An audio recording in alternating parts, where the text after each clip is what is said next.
Hey everybody, welcome to today's live stream. Hope everybody's having a happy Thanksgiving.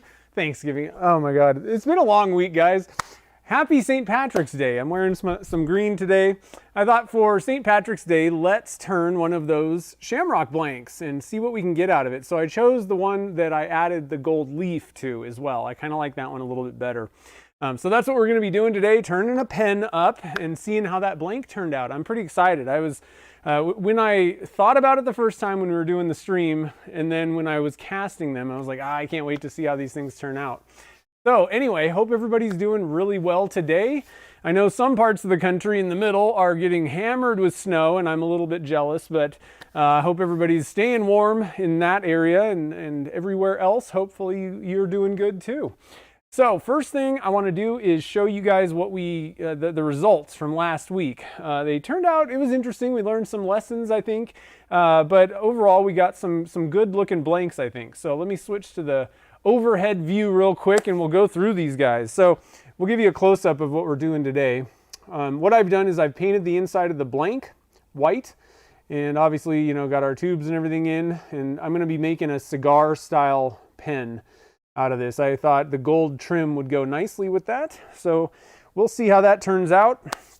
All right, so we have all kinds of good stuff here. So first off, let's look at these pen blanks because they turned out pretty cool. And I'm actually kind of curious. I was saying that we may not really see the little shapes when we turn it down, and that still is true. But in the straight cuts here, you can see a little octopus there. There's a seahorse. There's a boat, and there was like a shark somewhere. Let's see, I don't know if I've seen any sharks, but the point is you can see some of the stuff so far. I just don't know once you've turned it round if you're going to be able to see, you know, the seahorse specifically or the octopus. But we got some really good coloring in there, and all the little pasta chunks are going to make for some really interesting patterns, I believe. So I'm pretty excited. They turned out pretty good. So these guys will be up on my website. Actually, they're up there today. I forgot. We just put the newsletter out. Let me go grab a link. Man, this has been a crazy week, guys. Lots of early mornings and lots of truck issues. Got that fixed though. All right, so here is a link if anybody wants to snag one of those. I don't know if anybody's picked any up yet. I email out in the morning. So if you want first grabs on the Dunkin' Junk blanks, make sure to subscribe to my email newsletter on my website. So those are up on my website, and then we got the stopper blanks. And if you remember, or if you weren't watching last week, didn't see it, I was kind of doing both of these at the same time, and we waited quite a while, so you can probably see there's some air bubbles in there, and the thing's still sunk. I mean, we waited until this stuff was like thick. I mean, like setting up, obviously, since there's air bubbles, and I did pressurize it. So the pasta is really still a bit too heavy. Like, I really think that the way to do this with something this large and kind of heavy is to just go for, and I redid it on their blank, just dump a bunch in there. I think you're just best off doing it that way. So I made this after the stream, but not too bad. I mean, it's kind of cool, interesting, and the bubbles actually in this case aren't particularly that big of a deal, I don't think. It's underwater. And then last but not least, we got our pyramid, and we did actually get a few of these guys to kind of hang out in the middle of the resin, but they're like kind of all crooked and upside down, and I really don't think that this is the way to do a diorama type thing. I think what you would be better off doing, because the way this thing works, you're not going to be cutting it and sanding it and doing all kinds of different stuff. I would probably go for a bunch of layers in the ocean part, and specifically like strategically place all your little guys in some resin, and then let it kind of cure up, and then pour more over it, and then, you know, you can kind of stack them in different layers. I think that would be the way to go for something like this. That way it'll look really good when you're done. But overall, the sand color on the top turned out okay, and then I was kind of messing around. I put a bunch of different colors in for the bottom. I don't know about that. That's not really my favorite. It looks a little bit too coppery. But not too bad for my first pyramid. I'm pretty excited about it. Now, I did have problems getting it out. You guys might not have noticed, but I forgot to put mold release in this thing. And so I kind of trashed my silicone mold pulling it out. It got stuck in a few places. Another problem was I left it in the pot for like 2 days. So when I do my live streams, it's Wednesday, and then Thursday is my day off, so I don't come to the shop. So that might have, possibly had I pulled this the next day, it might not have stuck to it. But either way, I highly recommend using, the baby powder stuff worked good in between the silicone and the plastic.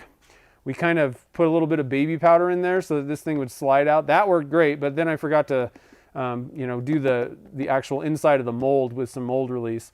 So definitely do that if you're going to buy one of these pyramid molds. Otherwise, you might get it stuck in there. So anyway, let me stop real quick. I'm going to put on the regular view. Let's see who's here. There's lots of people here already.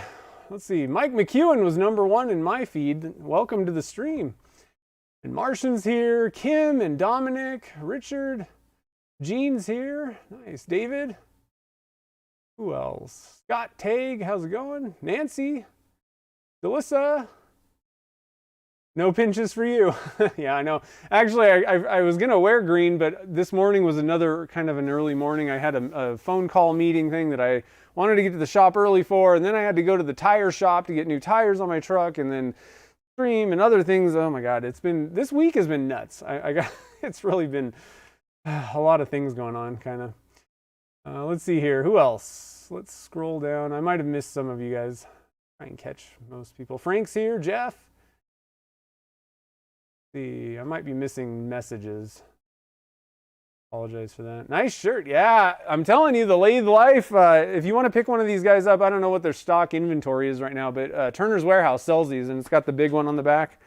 Pretty awesome shirt, and they fit, and they're comfortable. They're nice shirts. And I think they might be coming out with some new colors, too. That's what I heard. That's what Chad told me. Possibly new designs, even, like different things. Super Incognito, you were here 2 hours ago. Oh, man. Sweet. Okay, so here's the plan. We're going to start turning this guy up. I want to get on this because I'm super excited to see. Now, I want to stop real quick. I actually already had... I already went over this when we were pouring the Shamrock blanks, okay? And I've already had one customer complain.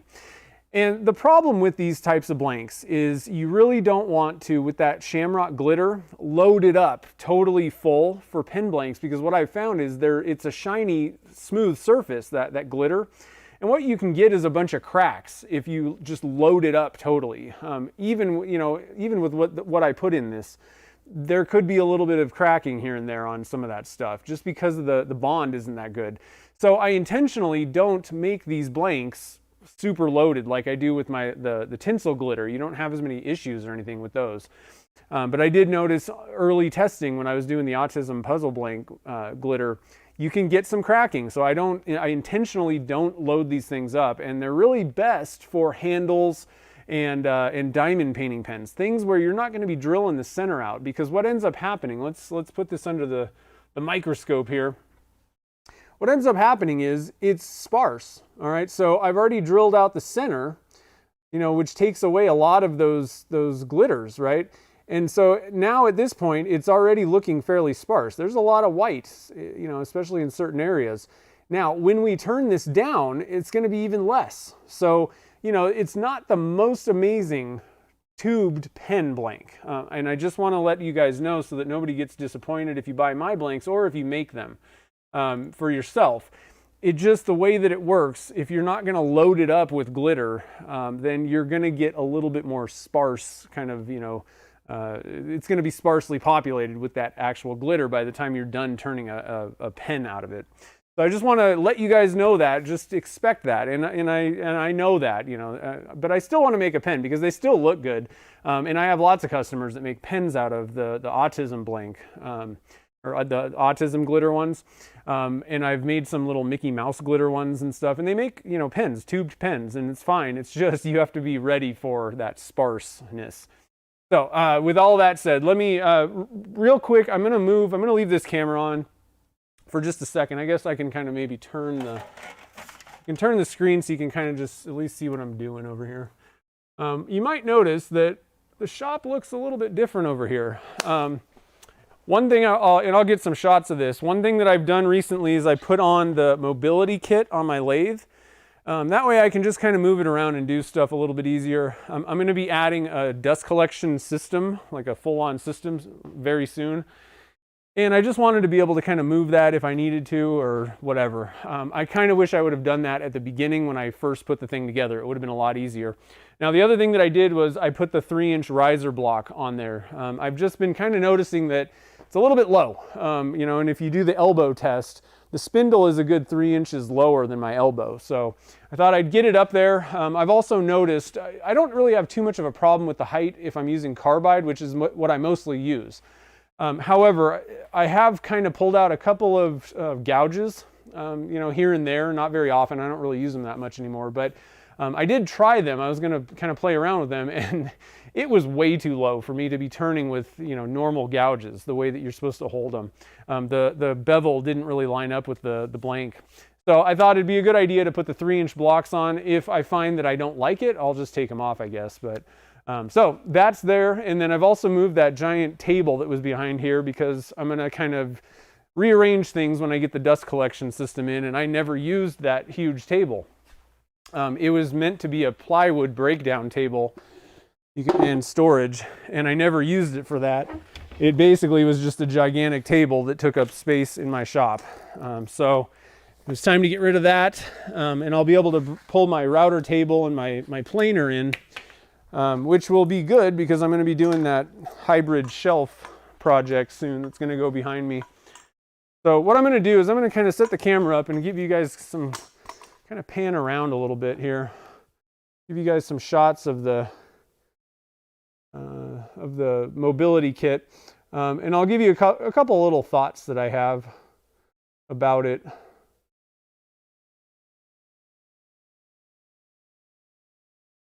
Got to adjust my exposure. It's on manual.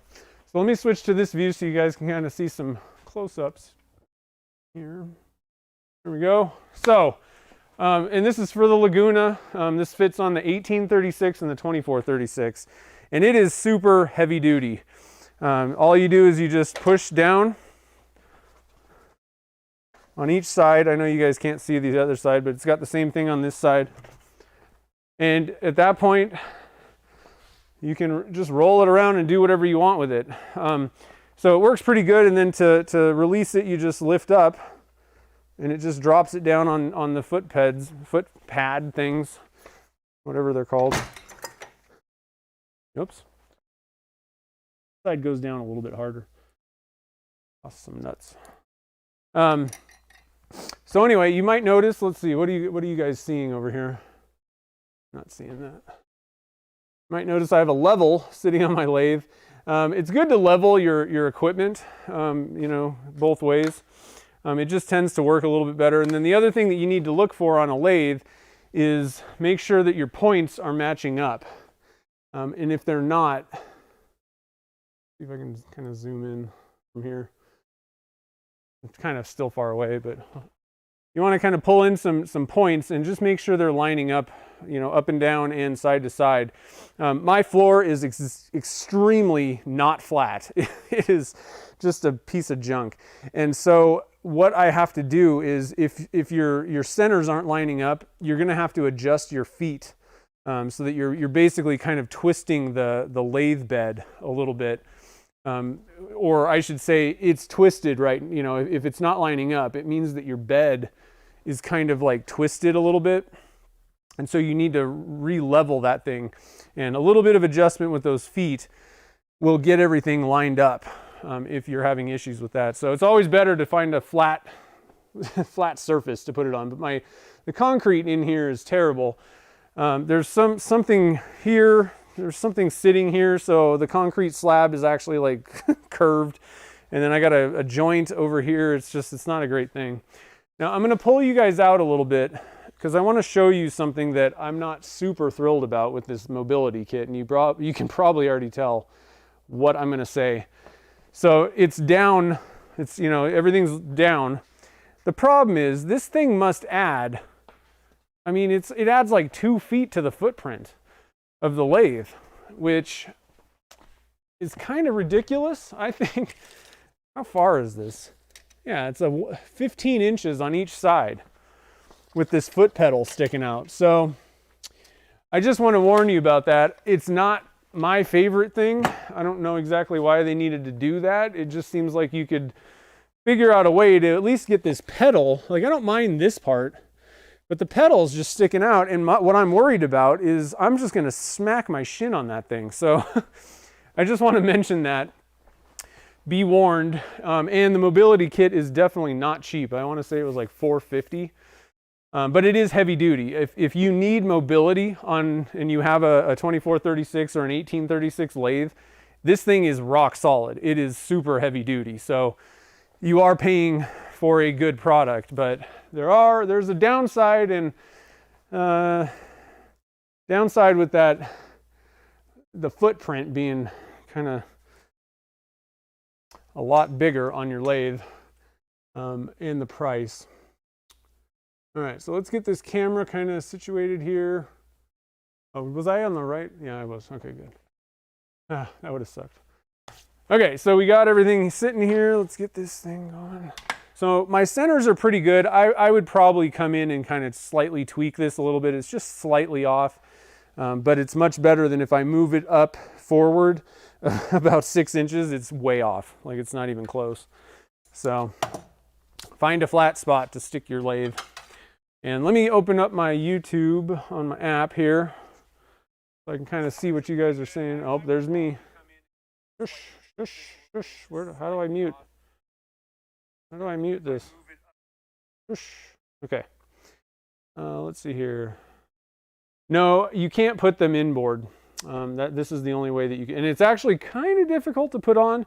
If anybody puts this kit on their lathe, what I recommend, and actually let me pop this center out here, or spur drive, real quick, and I'll show you something that I learned makes it, because I seriously, I couldn't even get it in. So I was doing this alone.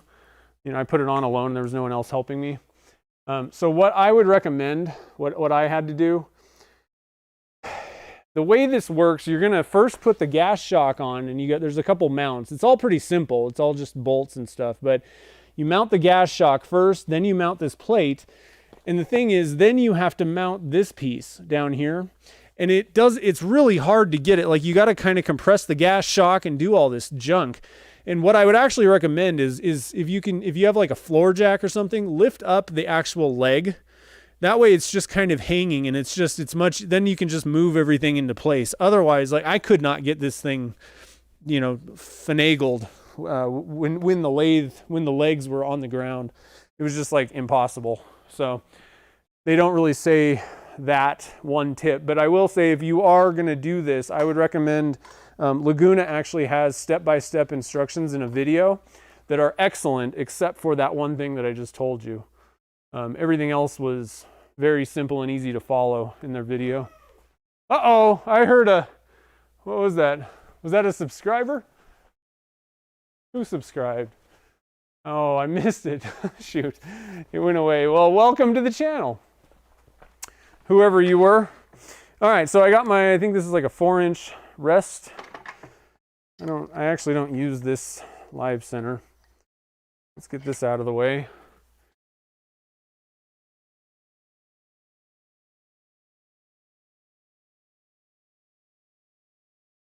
Oops. Oh, you got to get in the shop. Oh, no. Curtis with the super chat. Thanks a lot. I appreciate it. Oh, it was Lelia. How do you say that name? I apologize for totally messing that up for the subscribing. Lelia. Is that right? I think that's what it was. But I appreciate it, Curtis. Thank you very much. All right, so I'm going to switch to my other. I like this live center. I don't know why. It's the one that I like. So that's what I use for pens. Let's get this thing going here. That should work. Okay.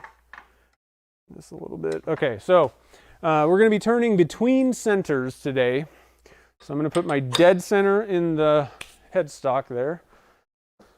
And hold on real quick. I'm going to be making a cigar style pen. All right. And so do I have, I got one right here. So it's like this. I got to get the camera thing turned around. So this is the general, what it's going to look like, the components. All right. Now you need to kind of, there's 4 bushings. Each one is a different size. And so when you're doing TBC bushings, let me actually pull the camera over here. I'm going to show you what I got going right here. All right, so I've got them lined up, and if you need to, I always forget, and it's not like I have these labeled in any way. What you're going to do is, let me go get that pen again for an example. So you've got a longer and a shorter blank, all right? The short blank is going to be this part. The long blank is going to be the front, the nib side. And so if you need to, and this is what I did, is pull out calipers. If you don't have dial calipers, get some. And you can just get the plastic ones even. But and then what you can do is just measure your components on the actual thing, and then make sure you lay them out. It just is a smarter way to go. So I've laid them out the correct way that they need to be. So I'm going to put them in right now, so I don't mess things up. Now, I used a barrel trimmer on these, so I need to actually there's a little bit of a lip on the brass that I didn't take off. Kind of flattens that tube a little bit. So I just have this little kind of doohickey. I don't know what this thing is called, but I'm just going to kind of scrape out. I'm on camera. Going in there and just kind of knocking off any excess on that on that brass. Hopefully that will make it work. Sometimes you might have some glue in there too. You need to kind of scrape out, and so that's what I do with this little tool. Oh, I heard another super chat. All right, so hopefully that'll work. I didn't test these before we got, oh man, that's really tight. Whew. All right, I'm just going to have to kind of shove that thing in there. Hopefully this one will go a little bit better.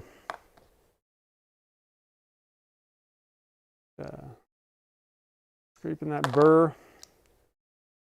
That one's better. All right, so we got those guys. I'm just going to go ahead and scrape this ahead of time. I don't find that this is as much of a problem if you use a sanding method for squaring up your blanks. Man, I don't know what the deal is, but one end of this thing, I got one end that's super tight. Oh man.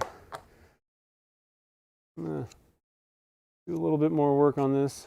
Might have a little bit of glue. I find the TBC, especially the, Brian, tbcbushings.com, his bushings are very high tolerance. And so if there's any gunk in the tube, any excess glue or that lip of the brass, they can be a little bit difficult to get in. Whew. Dang. I don't know. That might not even be. It's weird. One side's good, the other side's not so much. Anyway, we got our blanks ready. I'm going to start with the nib section. Let's get the camera over here. Sorry about the possible seasickness. I don't have multiple cameras that I can use like this. The only one that I've got. Let's try and get this kind of there, maybe. All right, so this is going to be the actual nib itself. I'm just going to orient it that way. Doesn't really make any difference. And we'll get this thing tightened up. You don't want to go too tight, just snug. That's all you need. And I need to just make sure that I don't have power cords and weird stuff kind of in the way. I kind of draped everything up when I was moving this around and putting the kit on, the mobility kit. So let me just get things kind of situated here a little bit. I want to turn my power cord. Okay. I think we're ready, and I'm going to get my dust collection. Oh, my lathe is higher. I was like, why is this thing so low? There, that ought to work. Okay, I think we're ready. Let me stop real quick. Frank! Well, I appreciate it, buddy. Thank you for the super chat. And to you too, Jalissa. Thank you. All right, let's see here.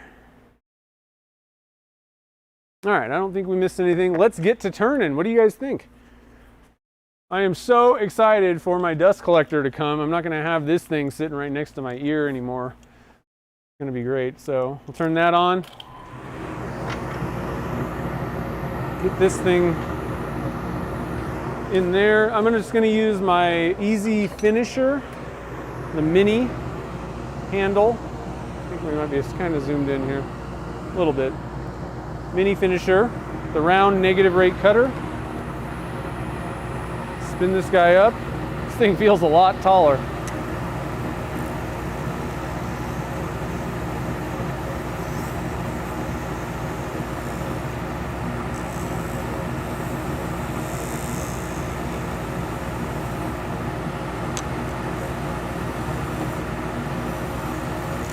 I usually like to kind of, I don't know if you guys have noticed when I turn pens, and kind of anything really, I tend to kind of come in and get the ends down first. That way you don't, I don't know, it just seems like a smart idea. I think that's more of maybe an actual wood turning type thing. You don't want to be going up grain, uphill. But it always seems like you just kind of, the most critical parts are going to be the ends of your pen blank. So I like to kind of get those kind of down first, then start kind of working from the center.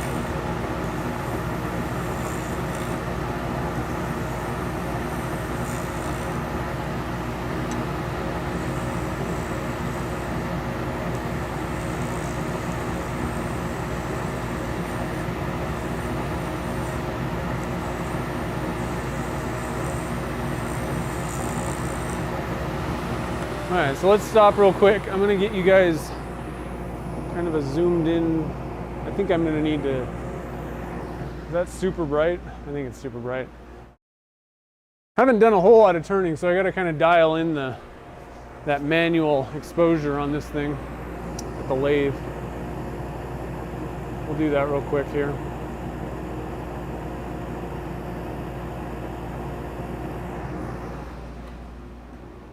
See what that looks like. Oh, a little bit blown out, huh? I also have my light pretty high. Another thing that you might have noticed is I got the Laguna LED light, and I love that thing. It is wicked awesome. Again, not super cheap, but man. So I'm gonna zoom out and show you guys this thing. I've been getting all kinds of upgrades and toys. So this thing's really awesome for Laguna lathes. Plugs right into the back. There's a couple plugs on the back of your lathe. Plugs right in there. And I know a lot of you guys, I think Moon Pie Creations got one of these and probably did a video or something, but I mean, you can move it anywhere, and I've found for video, this is the only light that I really need, because I can put this thing, you know, wherever I need it. It'll go like literally anywhere. So pretty good light. You can even adjust the temperature of the light as well as the brightness. I still like this one. This is the one that I've had forever. This is great for hollowing and certain things, but just having a lot of light right over you with this LED panel, I think this is, for most people, this is really all you'd probably need. All right. Let's get back into the action here. I'm gonna drop the camera down a little bit so you guys can kind of see a little bit better, hopefully. Stop shaking. All right, so we're gonna zoom in on this guy.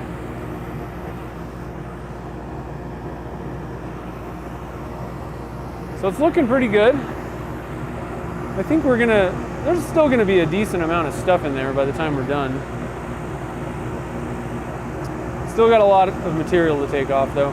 One of the reasons I like cigar kits as well is you can kind of leave them, they lend themselves to be a fat pen, which I really like personally because, you know, I make blanks, and I would rather leave more material in some cases on my blanks and have a fatter pen, you know? So it's a good kit if you want to leave more material out there.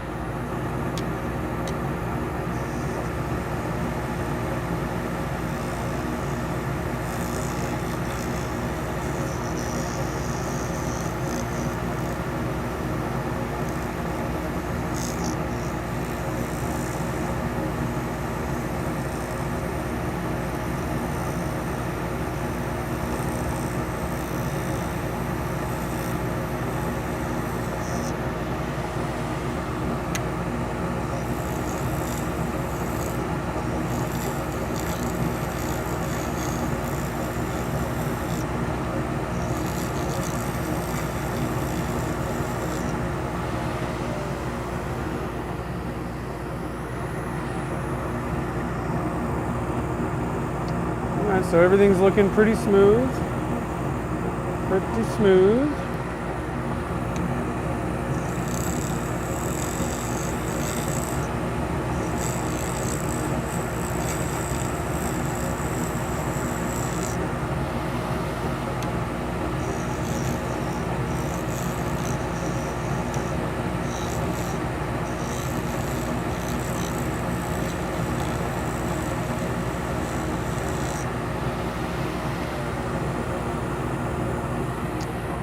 We're getting pretty close to this bushing. Still got quite a bit on the front though.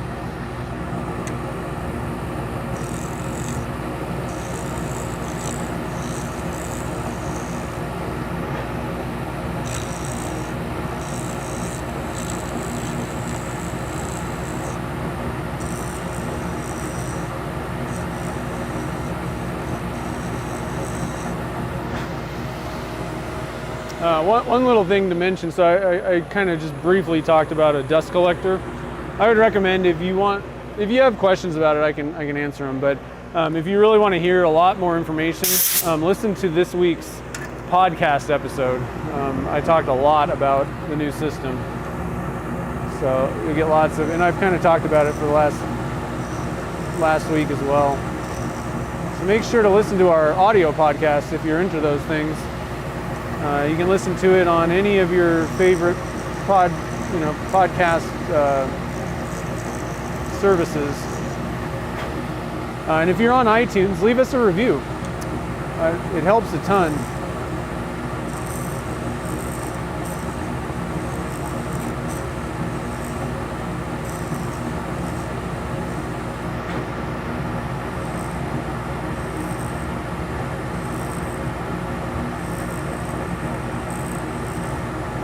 Oh, and we're also even on Spotify at this point. So if you're a Spotify user, you can listen to the Resincast podcast on Spotify now. All right, so I'm not loving the shape yet. I'd like to take a little bit more down in this area. Still need to kind of even this out and get it right next to that bushing there. But we're getting pretty close on this front part.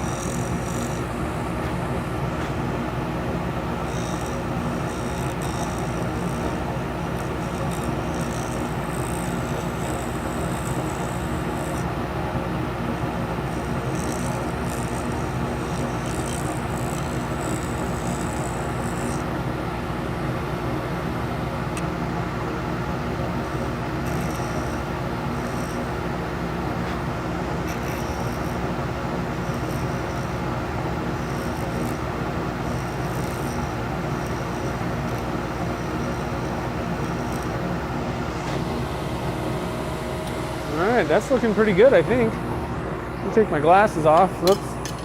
Throw my glasses on the ground. I'm going to get you guys right smack straight across on this guy, give you guys a good view of this thing. Hold on. Do a little bit of finagling.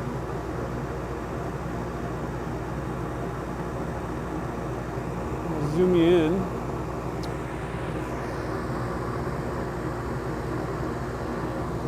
It's looking pretty good. But you can see, like I said, it's a little bit more sparse, you know, so you got to expect that on this type of a blank. All right, so let's see here. I'm gonna, hold on, don't look at the camera. I'm gonna kind of put you guys over here, zoom out a little bit.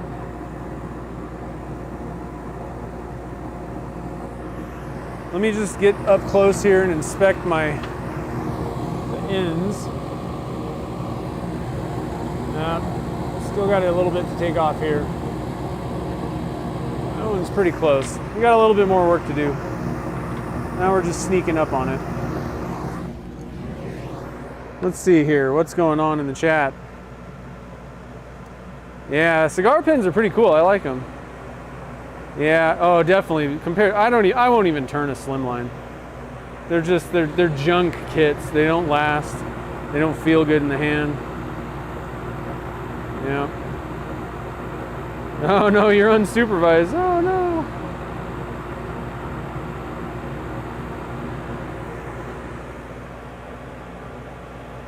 All right, it looks like you guys are doing pretty good.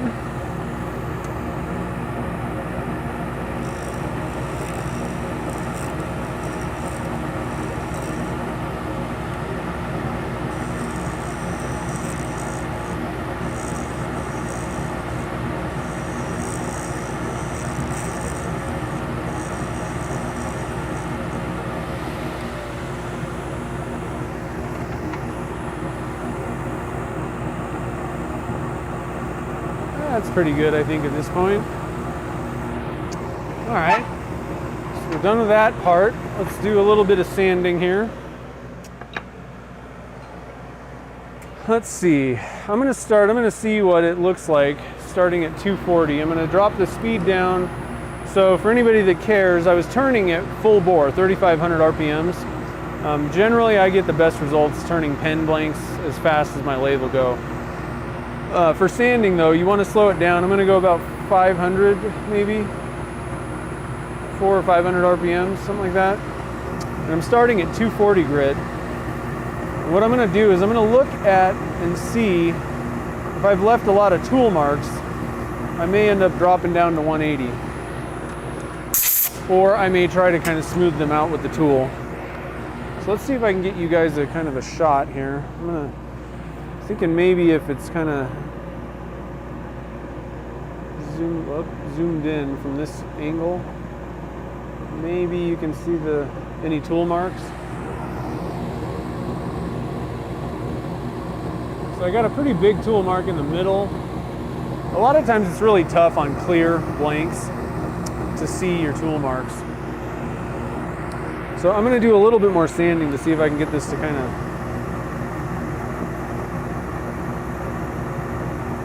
show me what I'm working with here. Yeah, so I got a few. There's one there, one there, one there. Overall, it's actually not that bad though.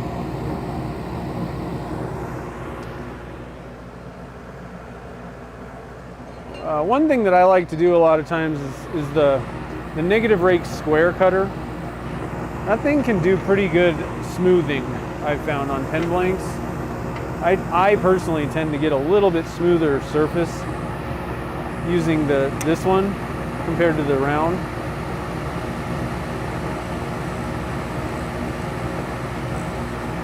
So if you got really heavy tool marks, you're probably better off trying to come in with the tool and smooth that out.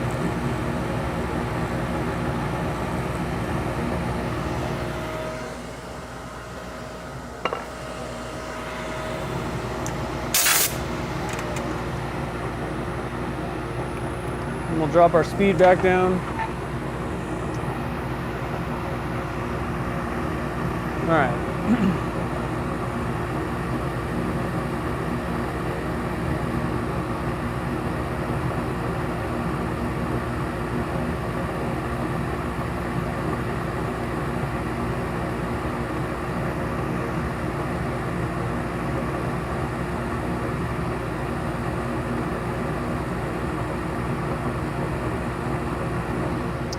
Now, I think you're probably going to be best off going with the CA finish on these. every once in a while you can kind of see little flecks of that glitter kind of popping out. And I just think it's better. I think you're going to fill any little minor, you know, kind of cracks, I guess. Not that it's like really cracky, but just any little, you know, areas where there might be a slight little kind of micro fracture between the resin and the glitter. That CA glue will kind of fill any of that, and then you'll also cover it up and make sure that everything's kind of protected, I guess, underneath there. But you can just polish. Oh, I totally lost that. You can just totally polish them up. Wet sand and go all the way up if you want as well.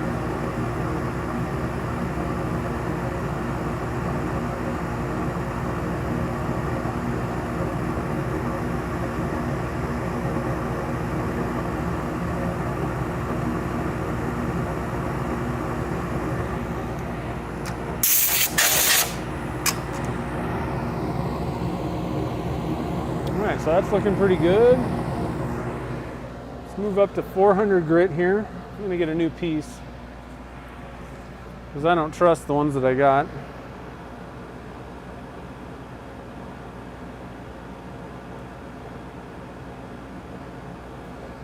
David Eisenhower is asking if I painted the tubes. I did use painted tubes, but I actually painted the inside of the blank on these. If you've got a blank that's super, it has like clear, totally dead clear resin, or it has, you know, very like transparent, even if it was tinted like that ocean blue, like the, I'm going to show you an example, like the little pastas that we made, where it's totally transparent, but but tinted. Anytime you had a pen blank like that, you're really going to want to paint the inside of the blank rather than paint the tubes, because the problem is painting the tubes gets rid of the brass color, but it won't hide the glue splotches. So when you glue it in, there's just no way to get rid of glue splotch. I call it splotches, where you can kind of see these little funky things, and it's pretty ugly. Most people don't like it, you know. But if you paint the inside of the blank itself, then anything that you do after that is underneath that paint, so you don't have to worry about it. You won't see it. So I find that's the best way. I'm going to be doing a video pretty soon. I'm working on it, on how I do painting the blanks.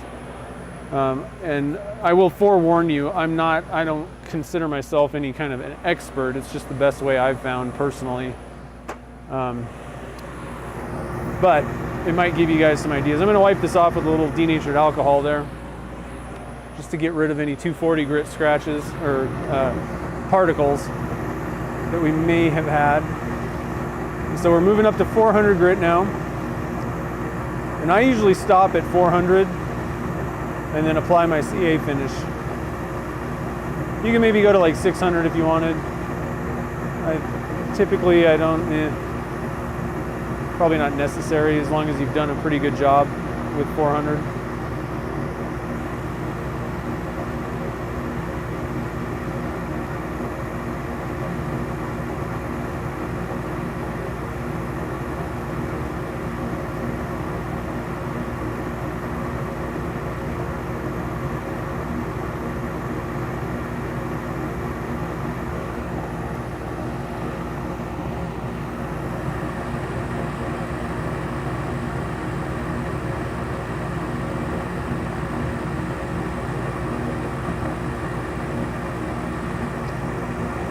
What you do not want to do if you're putting a CA finish on is you do not want to polish it or take it to a super fine, grit level. You want to have something for that CA glue to bond into.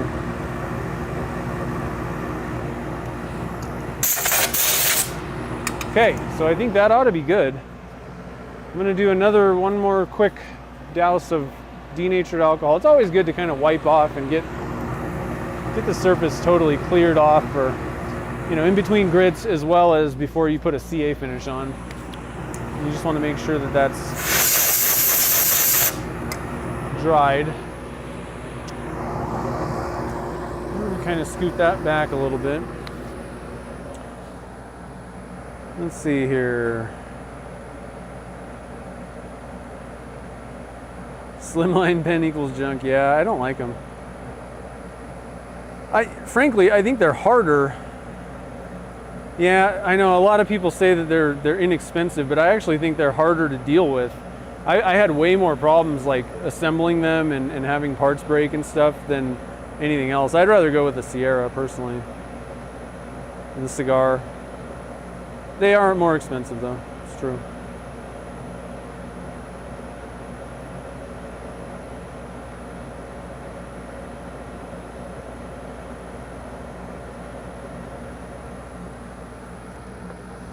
Selling pens takes the joy out of making them. Well, it just depends.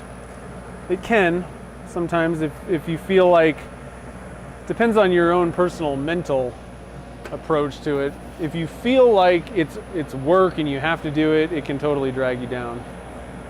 But if you enjoy doing it and kind of keep that separated, where you know you have stuff to do, but you're not, it doesn't weigh on your mind as like, I have to do this job kind of feeling, then it's not that big of a deal. There's tons of people that still enjoy making pens and sell them. The best way to do it is to not worry about the sales. Like if you don't have to rely on that income, you know, just kind of do whatever you want, sell what you got. I think that's probably one of the best ways to go.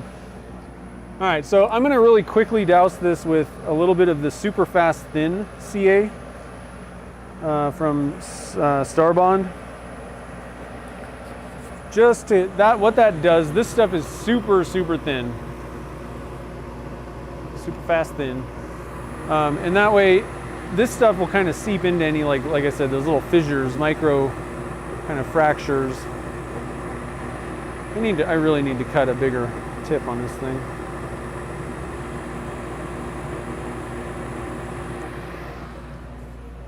All right, so I'm just gonna let that kind of sit there, let it soak in.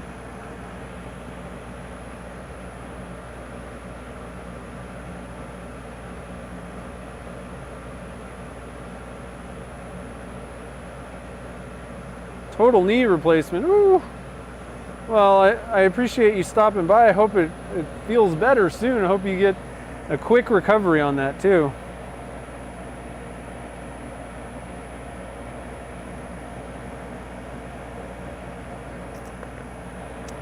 All right, so like I said, I'm just letting that actually looks absolutely fabulous. I'm gonna get you guys a good shot straight up on this.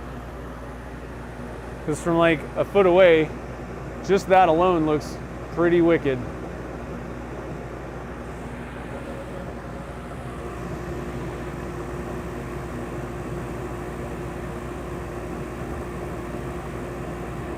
Wow. I mean,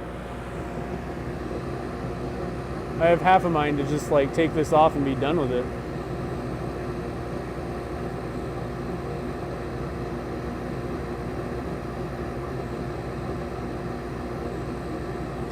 I'm happy with this thing. What do you guys think about this? It's pretty cool. It looks like you guys might be kind of catching a light beam across the front of it. I don't know if I can do anything about that.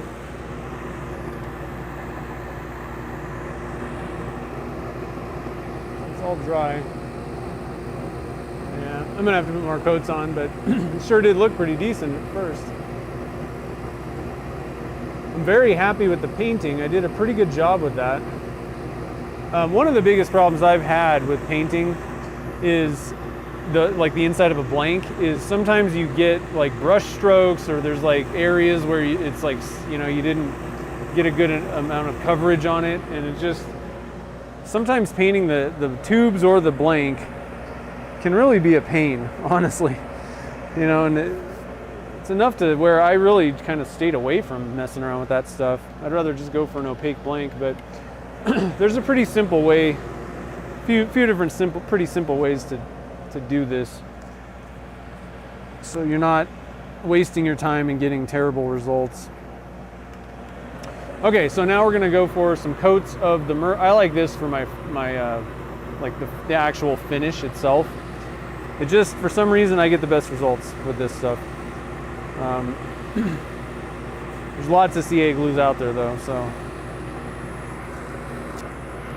A lot of it has, and it doesn't have to do so much necessarily with like the product or whatever, but it has to do with the viscosity of it and the open time, really, for me. I think that's kind of why I like this. It just, the way that I do things, it works really well for how I apply it. The key to CA finishes is getting it on as smooth as possible. You're never going to get it on perfect. You're going to have to go through and sand and polish and do all that stuff. But what can happen is if you get it on really terrible and there's a bunch of ridges, then you're going to have to sand all those off to make it look good. And basically you're just applying glue and sanding it all off. And you risk sanding through, the finish itself. So you want to try and get it on as smooth as possible. That way you're not wasting strokes, basically, and wasting CA glue. I like to use the Mercury's aerosol stuff, the accelerator. It's kind of a mild accelerant. There are some that I've found to be very, they react with the CA glue pretty harshly. One that came to mind that I've had issues with personally was Stick Fast. Their stuff seemed to be pretty aggressive. I'm going to turn this thing down because I can't hear myself think. I feel like I'm yelling. All right, so we got one coat on. We're going to put another one. Probably won't really need that many coats of this stuff. Maybe we'll do like 4.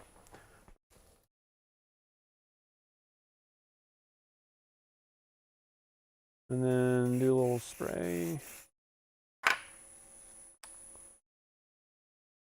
Kind of liking the height of this thing. It's pretty nice. I don't feel like I'm hunched over the lathe. Any CA glue will give you a headache. Actually, this stuff doesn't bother me too much. There are some that have no smell to them as well. Bob Smith Industries, BSI, they had one called like Gold something, Super Gold, or that stuff was pretty good. It didn't smell. This stuff actually doesn't either. Mercury. That's kind of a sweet smell to it. Allergic to the CA glue. Yeah, I don't know. It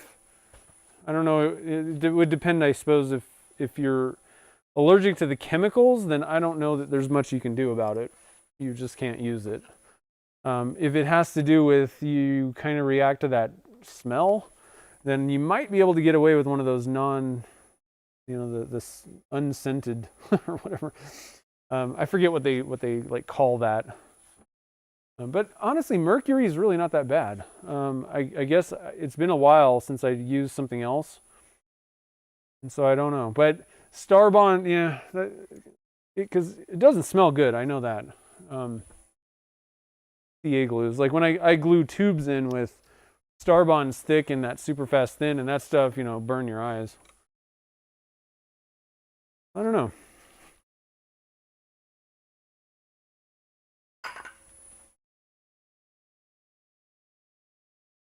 Might try that though.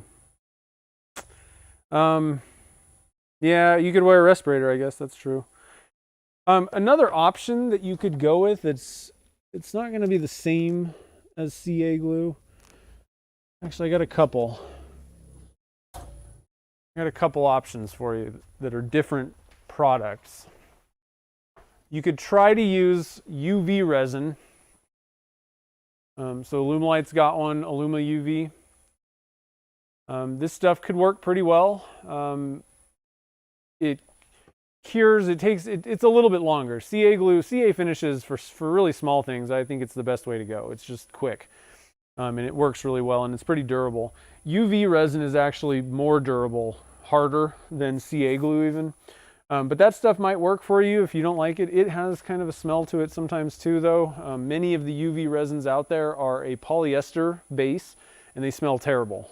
So that may not be an improvement. The Luma UV, I think, is a urethane base. It has a smell to it, but it's not too bad. And then another option that you might maybe try out if everything just does not work for you is this stuff called Craft Coat. It's basically like a water-based urethane finish, I believe, or at least very similar to, like, if you're just painting a wooden whatever project. Like a water-based urethane. it might be a way to go. I do like it. I think for like medium-sized projects, I could see using that stuff. But it has a lot longer, like you're gonna have to wait kind of overnight to sand it, I think. So, you know, like your fastest thing, it's just, there's nothing as good as CA for fast and durable. It's the fastest and most durable thing. So if you can find one that you don't have a reaction to, you'll probably in the long run be better off, I would say. In this case, you know, you don't, like I was saying, you don't have to put a CA finish on a blank like this. I think it's going to work a little bit better, but I could easily just sand and buff that out. You don't need to put a finish on this. Blanks where you'd have to put a finish on, like, so those pasta blanks that we just made, absolutely, you need to put a finish on it, because if water touches that pasta anywhere, it's not going to be good, you know. So, you know, something like this where you gotta protect all that pasta in there and cover it up, block it from moisture. That's you're gonna have to use CA finish. It's not a bad idea if you got a hybrid, if you want to have an even sheen, to put a top coat. Another thing you could do is just like lacquer it, spray can, you know, set them up and just spray them. But again, it's going to be a much slower process. That's the drawback, I think, to alternative finishes in general when you're doing like pens, especially because it's just so fast. Like, you know, I don't even wait you know, much more than 2 to 5 minutes before I'm sanding this stuff. Like that's the thing, you know. You got it's kind of a great way to go if you don't have any of those issues. All right, so it's good to go now. I'm going to start sanding up. We're going to start at 400 again. And what I'm doing is if there are any kind of ridges, like I was saying, or uneven areas, we just want to make sure that surface is smooth, because if it's not, it's going to look funny. It's not going to look good if you polish that up. So first things first, flatten everything out, get it nice and dead smooth. What I'm looking for is any shiny spots in here. There's a couple little shiny spots. That's a low spot, basically, where the sandpaper didn't touch it. So I'm going to give this just a few more seconds with the 400 grit. Then I'm going to move up. Then they'll be good enough that I can get them out with higher grits.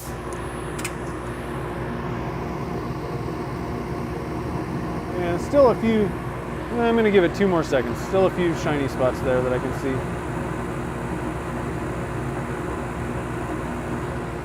All right, you don't want to go too much though, you know, because you don't want to run the risk of sanding through this stuff. That is not good, right? So now I'm going to move over to wet sanding this guy. Show you my setup if you want to see it, what I do, what I use.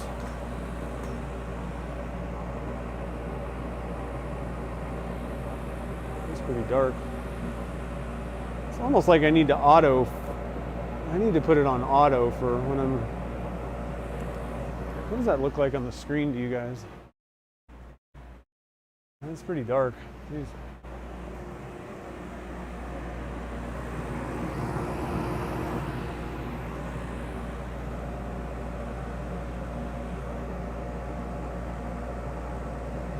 It's not too bad. All right, so what I'm going to do here is I got a little towel. ShamWow, the only use I can find for these things. Then I got a little bucket here with some of these polishing papers. And we don't need the dust collector anymore. Thank goodness. I'm just going to wipe this off and get any of that previous grit off. I guess, I don't know if you guys can really see what I'm doing here. Not really.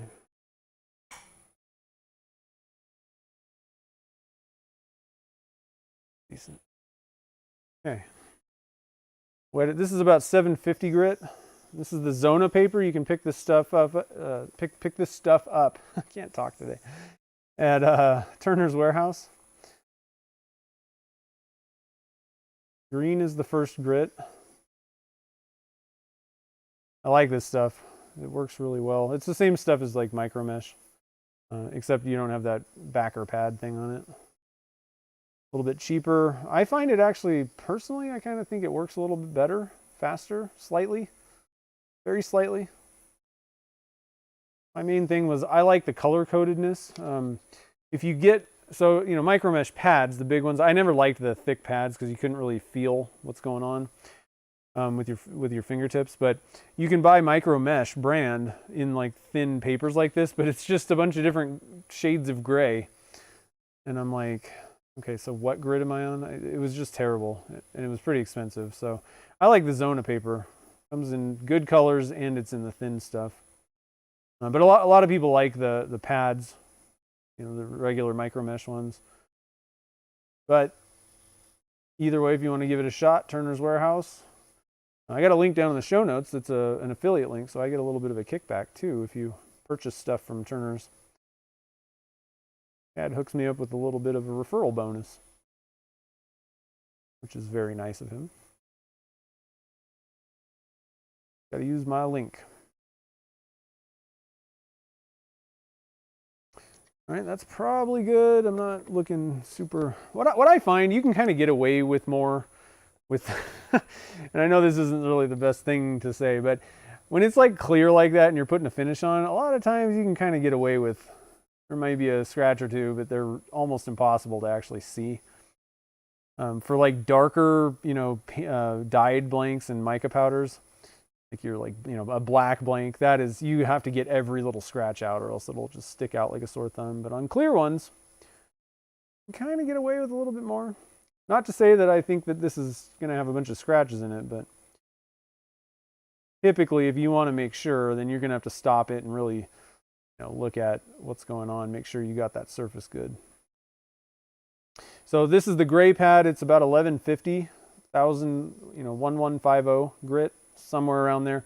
I tried to convert to a grit number from micron. They tell you what the micron level is, but you know, and I tried to just sort of convert it based on charts that I found online.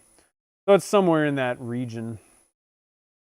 I usually find that, you know, if you get it to 1150 grit, like 1000 to 1200, generally the triple E buffing wheel will take care of the rest. But if you really want to go one step higher than the blue one, I don't even know what grit it is, probably like around 1500 maybe to 2000, somewhere in that area, somewhere in that range. You can go for the blue. Typically not really necessary if you're going to use the buffing wheels though. And I also tried to convert what triple E buffing rouge is, and it sort of kind of maybe is around 900 grit is the number that it came up with. I don't know about that. It's kind of a different type of abrasive, so it doesn't really convert, I don't think, that well. Not as well as something like this to like aluminum oxide. I don't know what type of abrasive is on this exactly, but it's very more similar to like a silicon carbide or you know, your standard sandpaper type compared to like a buffing rouge. I think that the particles in there probably are a little bit different.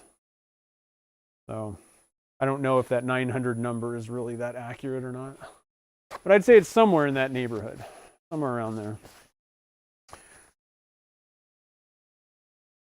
So as long as you can get it up to like I said, around 1200 or so with sandpapers, with your sanding kind of stuff, wet sanding, then you should be good to go on the triple E buffing wheel. It should take out anything else. All right, so hey, Doug's here. What's up? And Gene's here too. I think Gene might have been here earlier. And Nicholas, how's it going? Super glue on the mask. Acetone will take it off. But they also do have a slightly less caustic or harsh, what do they call it though? There is something that will get super glue off, and they have a name for it, like super glue debonder or something like that. That I think you might find that Stick Fast might sell some, but there's also, what is the other one? I can't think of there's a brand that I know, 2P, 2P10. I know they have a debonding agent that they sell. seen that. And it should work for any super glue. It's all kind of the same stuff. Kind of got a little bit of, glued some paper towel to my finger, so. That's super fast thin. That stuff works fast. Okay, so this thing is good to go, so I'm going to take it off. Now, what happens when you put a CA finish on and you got your bushings is it may kind of get stuck. So what I do is I just kind of tap it on my tailstock. One of these is super tight. Okay, that one's not. And then it just kind of pops out. But what could happen is you may have some little jagged pieces on the end. So you want to be very careful. You don't want to crack that off. So again, I'm going to tap that. Yep, I got it. So what I like to do, since there might be some material hanging off the end there, is this is the only use that I can find for a pen mandrel. What I want to do is I want to kind of hold this along the shaft here, so it's, you know, registering on that, and then you just use, and what I found is a normal paper hole punch will fit perfectly on one of these mandrels. And I got, let's see, what do I have here? 240 grit sandpaper. I gotta get my camera. Okay, hold on a minute. I'm doing this so awkward because the camera's kind of facing too high.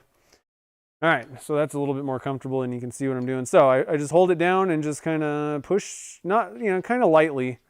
And you want to inspect the end. If you got like giant chunks hanging off, then you got to be really careful. You don't want to just jam it on there and start, you know, pushing on the sandpaper. It could, you know, crack it. But if there's just maybe a couple little jagged edges here and there, then you're good to go. Clear that off on both sides. And that way, you won't, well, a couple things. One thing is you could catch it somehow on something and just rip your finish off. The other issue is when you assemble your parts, if you got stuff hanging over the end, you know, you press those parts on and it's going to crack your finish for sure. And there's nothing worse than ruining your finish when you're assembling the thing, when it didn't need to be, you know, there was almost no reason to ruin it. So just make sure, like I said, find some way where you can kind of clean up those ends. It'll save you many headaches, I think. All right, so let's get the camera situated here so you can see what's happening.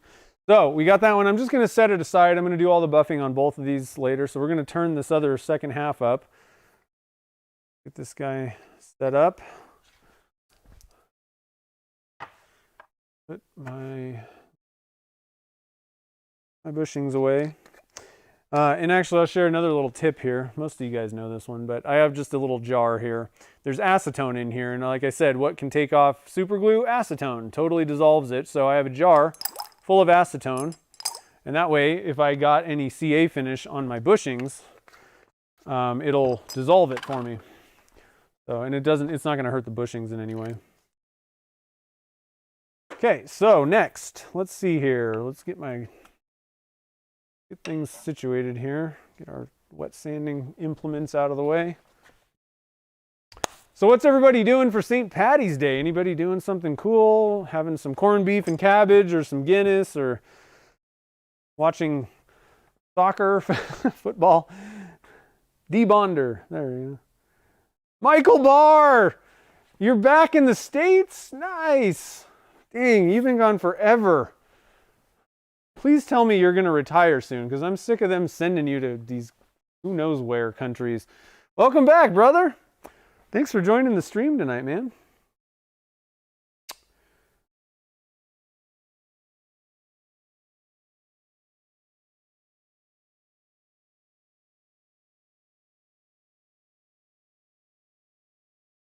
Yeah, MEK probably would too.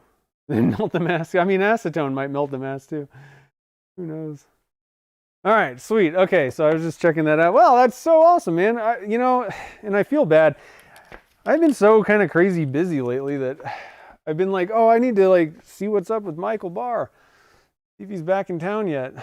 And I just kept forgetting, man. I'm sorry. But it's great to hear you're back. Did you miss the crazy cold snap? I don't know if El Paso got hit as much with that cold weather.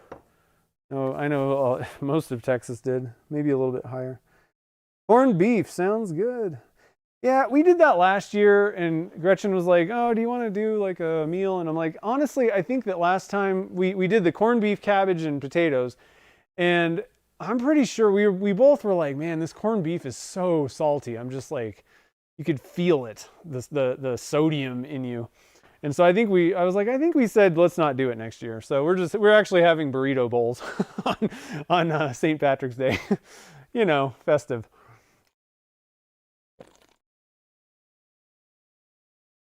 And unfortunately, I'm not really a Guinness fan. I do like dark beers, but Guinness really isn't my favorite. So to try something else, do something else. Let's see here. I think we're ready. So I'm going to turn on the dust collector again. Let's see here. I'm going to get you guys closer here. So looking forward to the new dust collector.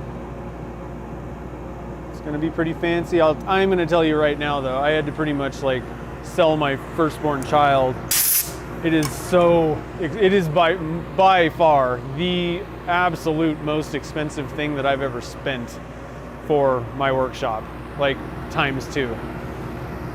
So yeah, it's going to be a tough one up front, but it's going to be nice to have once it's over with and it's paid for. All right, so second one. So again, usually I like to kind of come in and kind of nibble away down at the ends.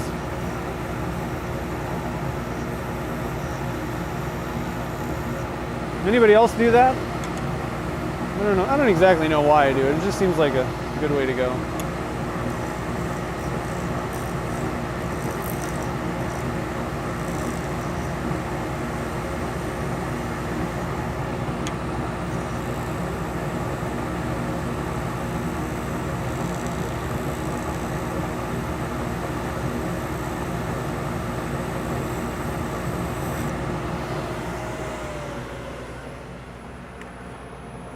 Less than 150 days. Oh, that's awesome. Dude, that's awesome. Sweet. Right on the Harley Lucky Charms cookie. That sounds pretty good. Yeah, that's totally St. Patty's enough. I love it. Sweet. Tullamore Dew. I don't know what that is.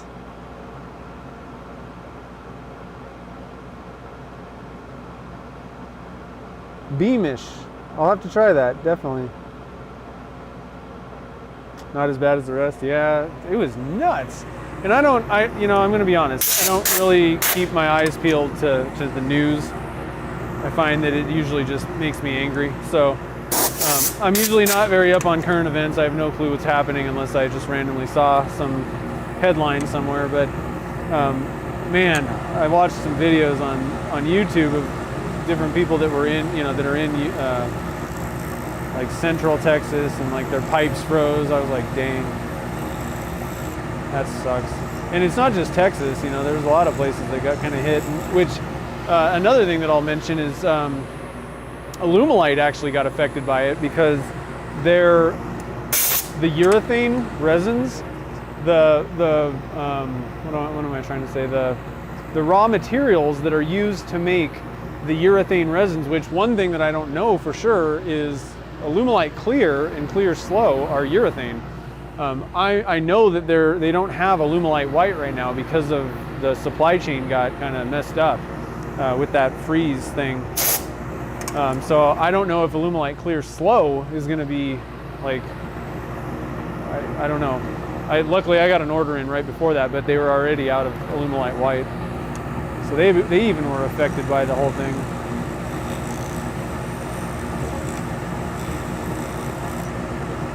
And I'm hoping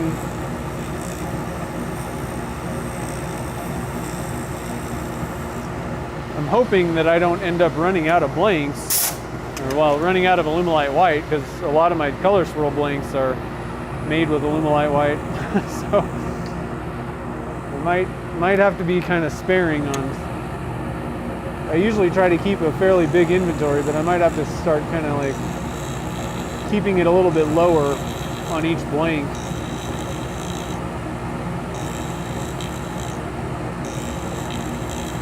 just to make sure I don't run out, you know.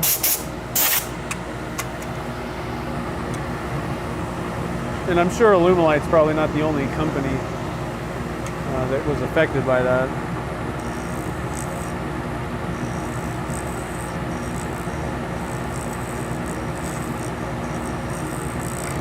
However, I don't, from what I understand, and I didn't get a full story, but I don't think that epoxy was necessarily as like affected by it. Maybe? I don't know.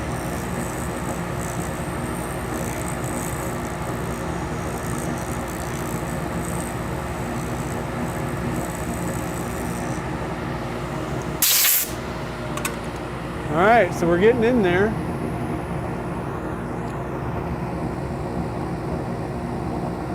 Closer. This side's almost there to the bushing. This side needs more. This one's a pretty small bushing there. Shepherd's pie. Temps below. Oh man. For 13 days, oh my God, that's horrible. 32 hours,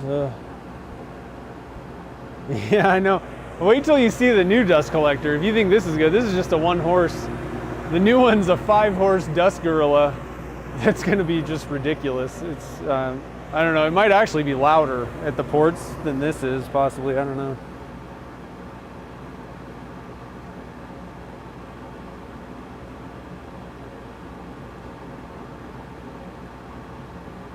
Yeah, so yeah, it's not that I was trying to keep it a secret. I got the 5-horse dust gorilla, but like if you want a lot of details, I really went into a lot of details about why I got it. Some things that I kind of found out that I'm actually even more that really weren't the reason I bought it, but are gonna really help with dust collection here, I think. So just like in-depth stuff, a little bit more me freewheel talking about in general the dust collection. But if you have any questions about it, you can ask. I don't mind talking about it. I don't want to bore people because it kind of got to the point where Casey and I was just talking and droning on, and Casey's interested in it too, so we went off on the podcast about it, and I was like, we should probably stop talking about this because people are like, I don't care about your stupid dust collector. But if you have questions, I'll answer them. And just to let everybody know, there's no sponsorship whatsoever. I have no affiliation with Oneida. I paid full price, an arm and a leg. But I think it's going to be well worth it.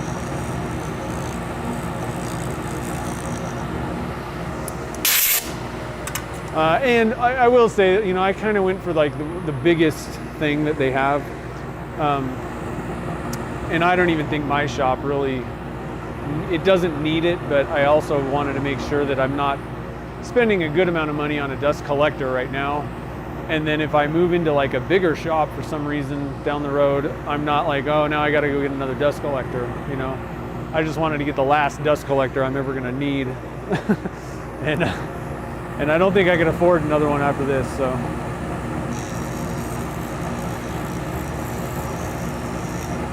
Actually, the dust collector itself, I mean, it's not cheap, but the ductwork actually costs significantly more, I mean, a good amount over what the actual dust collector itself costs. So if you're gonna go for that full metal and like the easy snap together duct, be very ready to shell out a ton of money. It is expensive.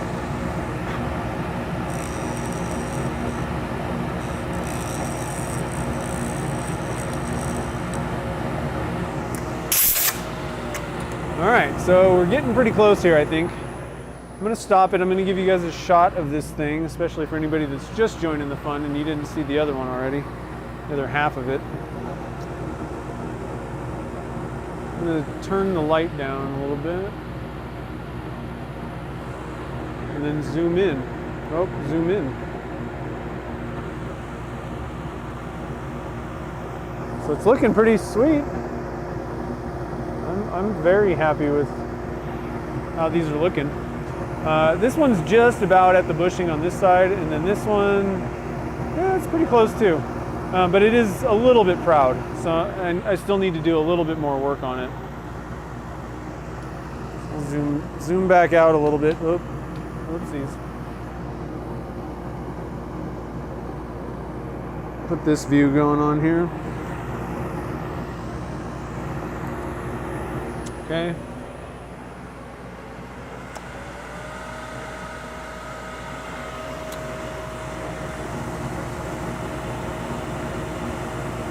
What editing software do I use? I use Final Cut Pro.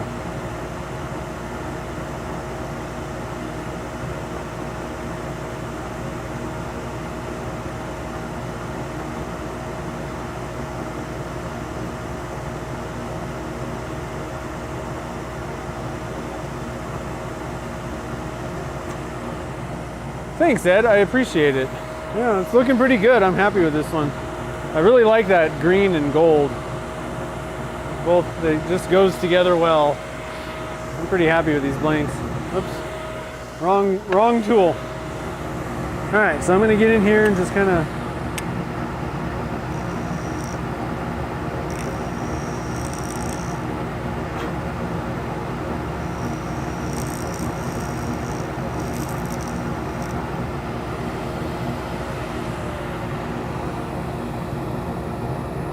I think I got this side good now, yeah. Yeah, this side's, well, I'm gonna give it just one more little.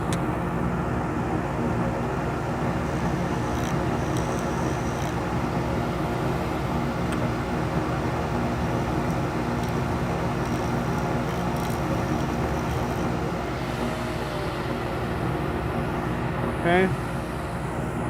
That ought to be good. Oh yeah, that's nice now. Come down to this side.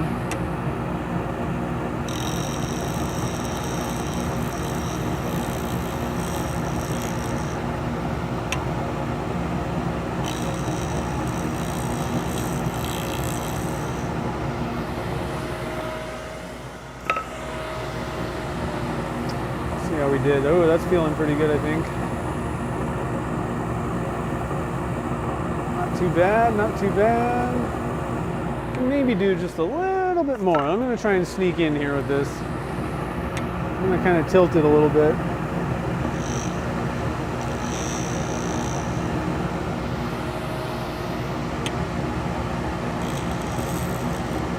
And I sometimes hit the bushings, whatever. I'm not that worried about it. After a while, you may have to replace them if you've taken off a lot of material. They're not going to be as accurate. But whatever.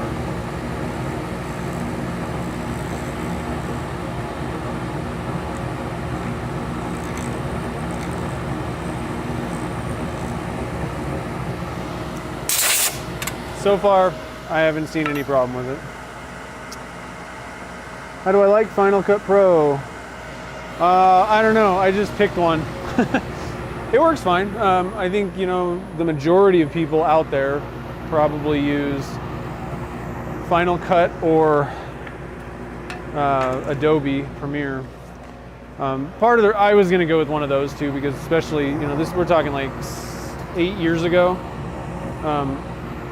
There wasn't some of these programs, and you know, at that point, I wanted something that if I had a question, I would definitely be able to find an answer, kind of thing.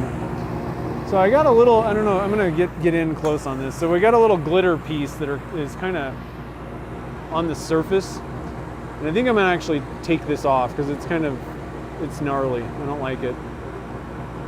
It's gonna be kind of hard for you guys to see, I think, but there's this little glitter thing that I think I'd rather just get rid of. See, I can actually rip it off, which means there's gonna be a divot there. So we're gonna come back with the tool and get rid of that little spot. That's, like I was saying, this stuff, you know, the resin sticks to it pretty well, but it is shiny and smooth. So, you know, you can have little areas like that where it's not fully locked down, and that's the reason why I don't load these things up with a ton of glitter, because you're probably just going to end up with cracking and stuff in the blank.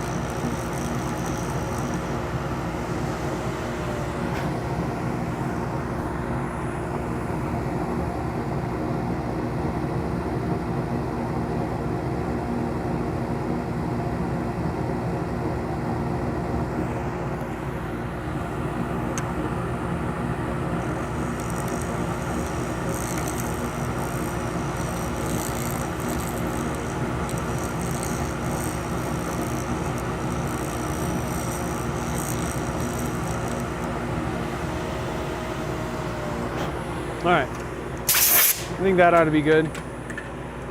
Sanding will take care of any other issues that might be there. So let's start. I'm going to get a new piece of 240 grit. The one I used before was old.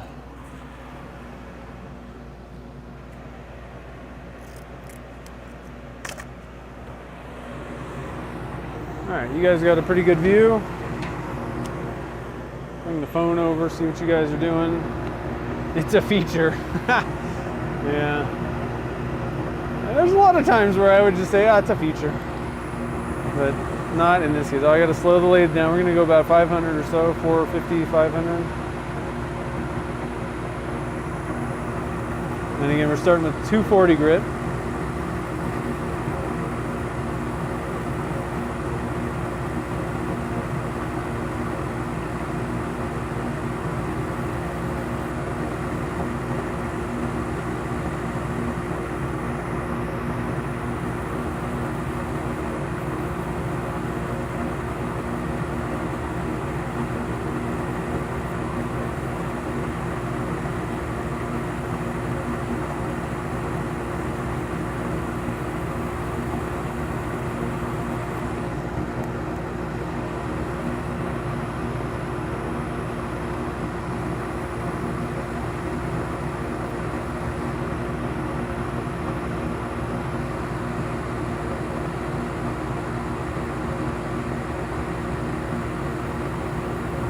So I just want to make sure that I've gotten rid of all the tool marks and we're starting everything out nice and flat.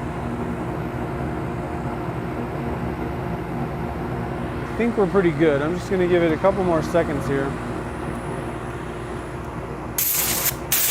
Blow it off a little bit.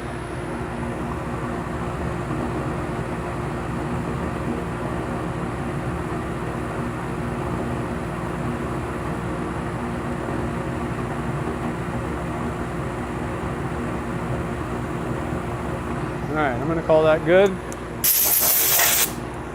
Let's wipe it off with a little bit of denatured alcohol. Need to get some new paper towel things.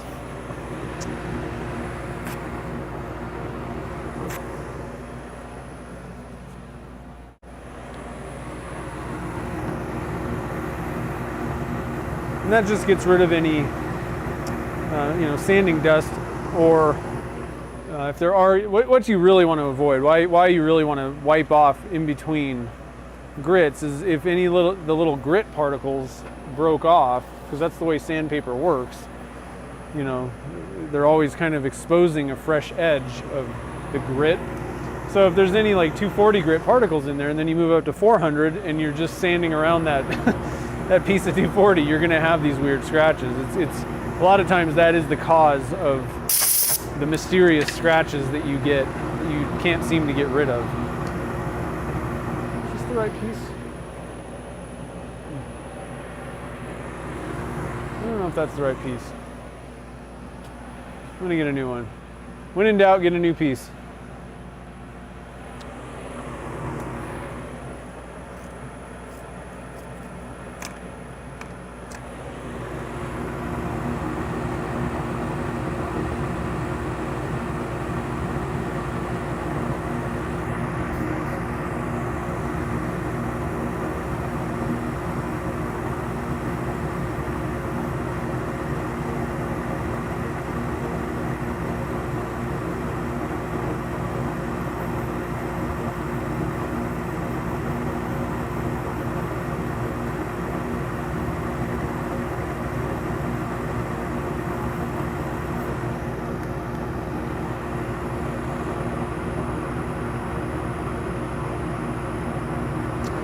Well, either way, I prefer to turn only half at a time.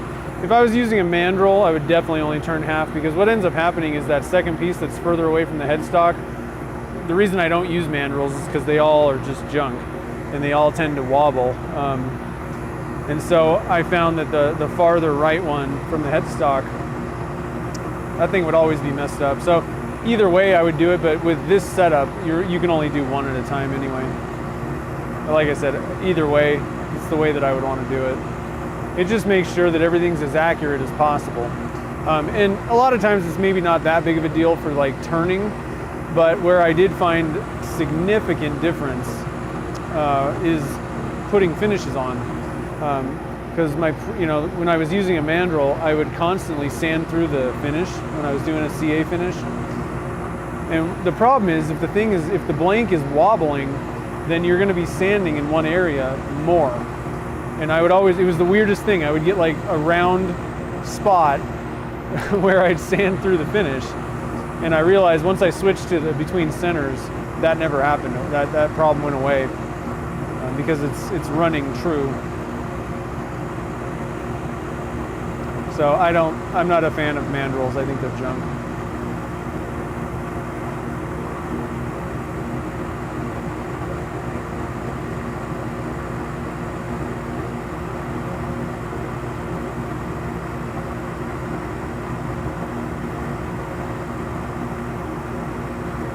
All right, I think that should be good. Blow that off. We're going to wipe it down with a little bit of denatured alcohol again. And in this time, again, you don't want particles of stuff, the 400 grit, but in this case, you want to clean off that surface before you apply your finish. So it's kind of another reason why. All right, so we're going to do, first again, I'm going to do one quick coat of super fast thin.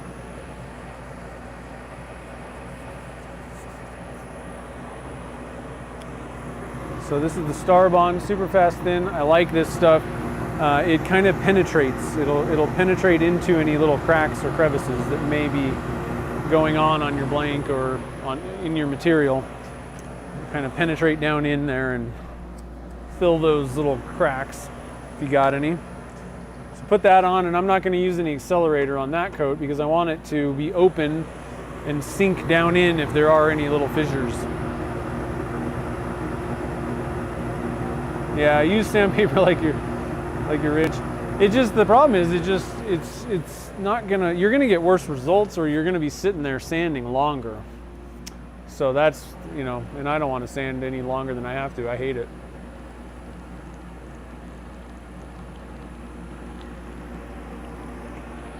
All right, so we're just letting that cure up. Let's see what we're looking like here. Yep, it's nice and cured up. And I mean, if you really just you weren't that worried about perfection, I mean, I just put one quick coat of that super fast thin on this thing. And I mean, if you aren't really seriously looking at it, like, it's good. Like, from the camera, from my face, like, what are we, like 2 feet away? I mean, that's fine. You could just walk away with that probably and be happy with it. You're better off putting a few coats on and getting everything all nice and polished up. But if you're in a hurry, one quick coat of that stuff after 400, as long as you've done a good job sanding, you could probably be happy with that. It's better than a lot of finishes that I've seen some people make. Not anybody like out, but just like I've seen some people and I'm like, wow, so did you sand the finish at all? That stuff goes on very thin though, so it's not like you see a bunch of weird marks and stuff. However, it probably hasn't coated the entire surface everywhere perfectly, that's the thing. We want some perfection. Yeah, I would recommend getting TBC bushings for at least the kind of like kits that you do a lot. I would get one for each one. They do sell adapters though. If you have, and that's the thing is, a lot of us get started and you buy the mandrel that everybody tells you to buy, and and you're kind of hosed, in the sense you've already spent a bunch of money on bushings. But let's see, I'm trying to find my adapters. What the heck are they? Basically, they have adapters that go. They have the 60-degree cone. Is what what goes into the headstock. Here they are. Here we go. Hold on, real quick. Let me see if I can find some. Here's some regular bushings. All right, so we got the kit, the setup here. All right, so these are, and I get mine from tbcbushings.com. Turner's Warehouse has some too. I think TBC bushings is more accurate but they're going to be a little bit more expensive, but definitely high quality. The ones at Turner's Warehouse are fine, but again, a little bit rough around the edges, but they work just fine too. All right, so here's some Gatsby bushings. These are the regular types of bushings, just have a flat thing. So what you do is these go into your pen kit, and then I'm gonna do one at a time here. So that'll go into your tube, and then these guys just go into your bushing, but they have the 60-degree cone. The thing is, though, I would recommend getting, like I said, especially for if you're doing like a one-off, then the adapters are fine most likely. But the thing is, now you're further away from those centers, so it's going to be a little bit less accurate than if you just stuck bushings straight into your kit, into the tube. You got kind of an extra length there, and it's kind of splitting hairs, and I'll totally admit that, but I just think that you're better off, for kits that you do all the time. Like, let's just say you do a ton of Sierras, just buy bushings for the Sierras. You'll get better results with them.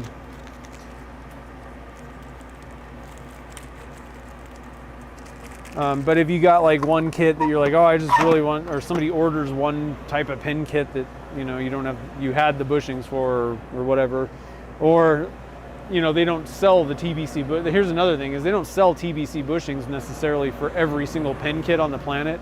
Brian can custom make them, tbcbushings.com, for any pen kit, but do you want to spend the money on that for a one-off kind of thing? That's where I would highly recommend just getting a set of those adapters. All right, so now I'm going to go for, this is what I like to use for like the actual finish itself. Mercury Thin Flex.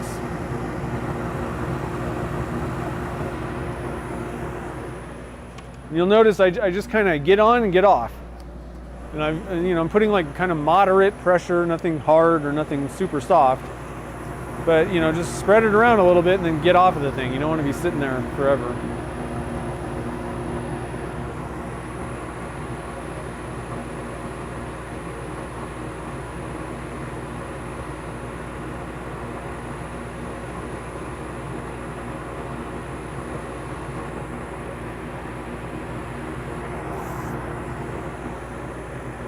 Yeah, I know. I don't really branch out with a bunch of different kits typically. I kind of stick with cigars, Sierras, Juniors. I haven't done any for a really long time, but bolt action, when I was actually trying to sell pens, bolt actions are pretty popular, so that was one that I kind of kept, that I decided, I just decided if I'm going to sell these things, it doesn't make any sense to buy a set of bushings and a different drill bit for like every single pen I make. It's just going to be ridiculous. So I kind of focused on those four that would be fairly popular kits that generally sell pretty well. But I mean, the themed kits are definitely really cool, and I've done lots of them, but I kind of try to stay with those ones. The other thing is, like, I'm making this pen, but I have really no intention of selling it necessarily. I don't generally have time to market and sell finished pieces. So it's really not worth my time to make a bunch of themed ones. Although I will say that I wish I had the Celtic kit, which I have made one of those before, so I have the bushings and everything.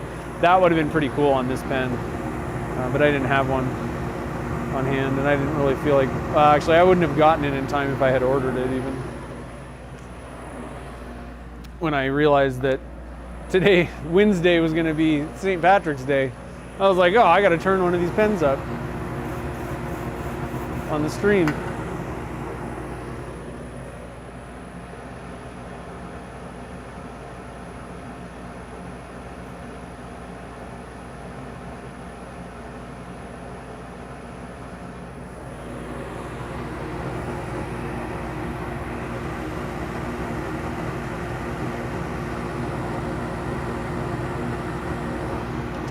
I think the thing that really, the biggest annoyance with pens is all the different drill bits. I mean, like, I can get the bushings and all that kind of stuff. I understand that side of things, that they're all kind of different, but good Lord, could we just like have two different types of drill sizes? Like, why can't we just have the tube be a specific size. You know what I mean? Maybe three sizes, but there's like 50,000 different sizes on these things. Just like, come on. And they're all odd, weird sizes too. That's what is annoying. All right, so I don't know how many coats that was, 3 or 4, something like that. I think that should probably be good. As long as I've gotten it on pretty smooth, then there's nothing to worry about. Like, I'm not gonna end up sanding forever, you know?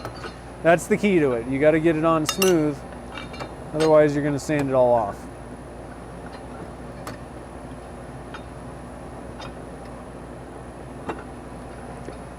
All right, so let me put my stuff away. So we're gonna go back to the 400 grit. And I'm gonna stop it real quick. I'm gonna kind of inspect this guy. It went on relatively smooth, I think, so shouldn't take a whole lot. I like 400's a good reason. It's a little bit more, I would say maybe a little bit more on the aggressive side, but it'll definitely flatten any kind of like ridges out for you pretty quick. But I kind of do the 400 with a light touch. 600's a little bit more safe. You're probably not going to run into you know, sanding through as easily, but you're going to sit there for longer. So I just kind of recommend 400. Do it, you know, use a piece of 400. I can't talk, my throat's dry. Ugh. Hold on, guys. Get a drink, now I can talk.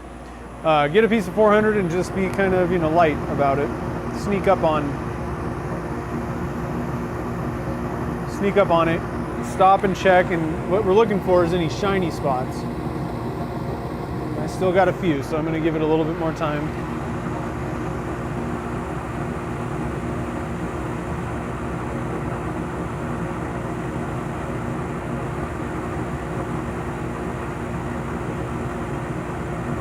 What I don't want is a bunch of shiny spots, or like really big, deep ones. If I got a few kind of thin, kind of small little shiny spots, they'll get taken care of as I go up through the grits. Still got a little bit right in the middle here, so I'm gonna spend just a little bit more time with the 400.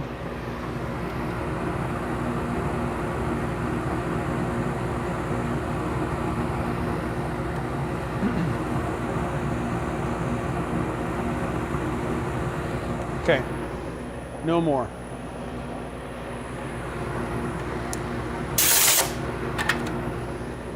I can turn that thing off finally. That's nice. Give my ears a break. I'm just happy that my mic doesn't pick up how loud that is, because it is like deafening. It's really, I don't like it too much. All right, so I'm going to wipe this off, make sure that I've gotten any particulates maybe on there off before we start wet sanding.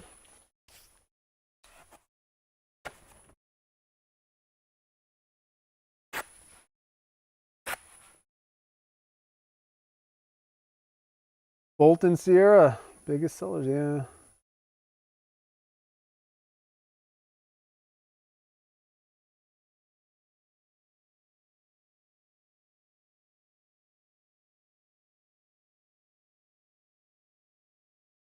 All right. So, first step, we're going to go with the green. Wet.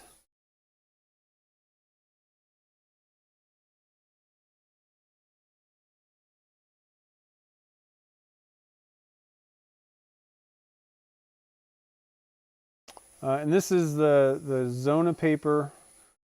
The green ones, I want to say it's around 750 grit, something like that.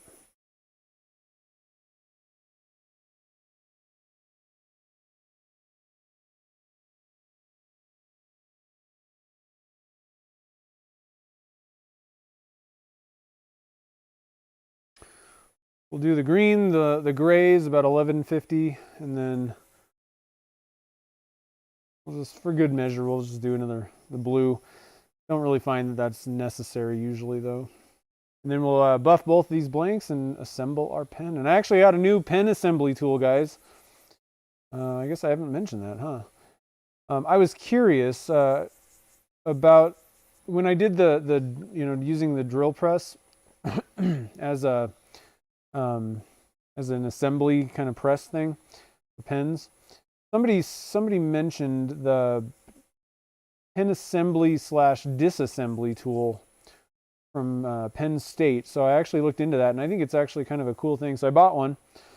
Turner's Warehouse had them, actually. So I picked one up over there, and it works really well for disassembly, especially compared to the way that I used to do it. So I'm actually going to be doing a video on disassembling and like repairing a pen, basically. That cigar that I was showing you earlier, that one actually, it's Gator Jaw, and all I did was buff it out. I didn't put a CA finish on it, and I'm getting a little bit of separation between the resin and the Gator Jaw. I don't know why. So I thought I'd come back, sand it up, and actually put a CA finish over top just to make everything nice. And it's actually kind of sharp. I didn't like it, so I'm going to kind of repair those blanks. And actually, I was looking at it. I didn't really do a very good job shaping it. It's not really even with the components, so it needs a little bit of help. So I thought I'd do a video on how to fix a pen after it's been assembled. And that little disassembly tool should be pretty cool, and it's actually a good assembly tool too. It's a lot better than a lot of the ones that are out there. And I'm going to be mounting it vertical because that was the whole reason I liked the drill press.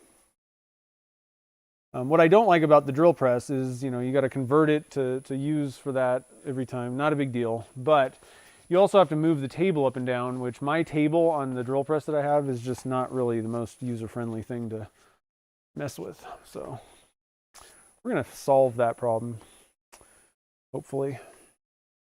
All right, so we're going to go with 1150 grit.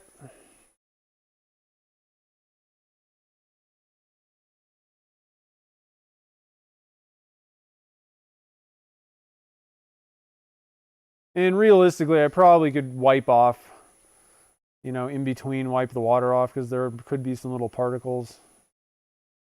Yeah. Some people even separate water. They have a different water bucket for every grit, which if you want to be absolutely sure that you're not cross-contaminating or getting little particles from the previous grit, that'll help. You can do that. Usually, I don't know. I don't usually find that's necessary, but I also, every once in a while, you see those, mystery scratches that you're like, how did that get there? It's most likely because you're dragging around some sort of a particle of something when you're sanding at a higher grit. It's lower.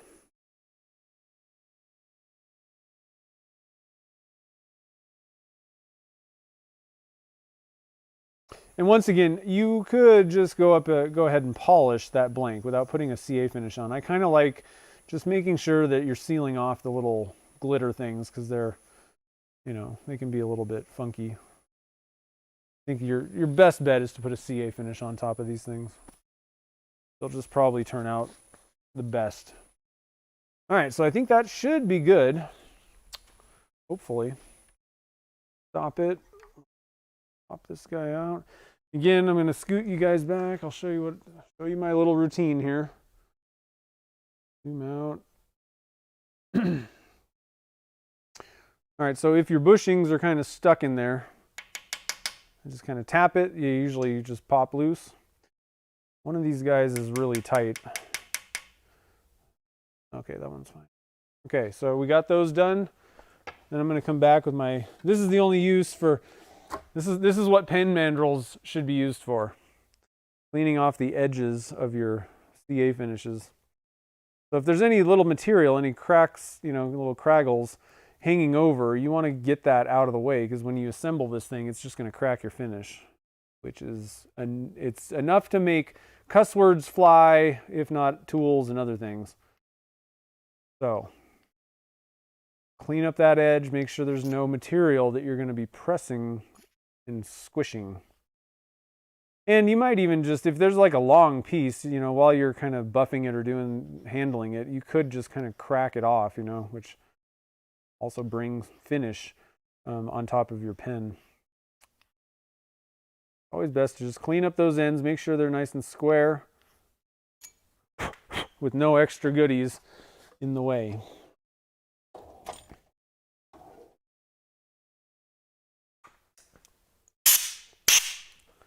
Okay, now it's time for buffing.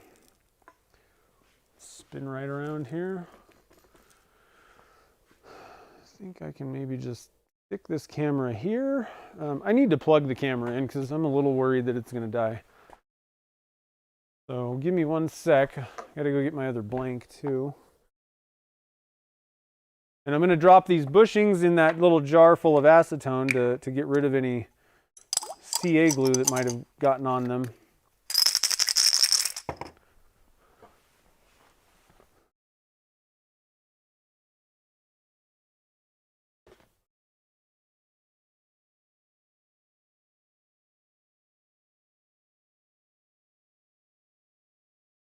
Steve McDonald's, what's up? Painting in the new studio, nice. That's fun. Have a good night, Frank. Sorry, I probably missed you. Thanks for coming out tonight. Okay, so, oh, I forgot to plug in the camera. Hold on real quick. All these things out of the way. I like to wear a mask when I'm doing buffing. It's, you know, basically it's an abrasive particle that you don't really want in your lungs. So good idea to put a face mask on. And where's my power cable thing?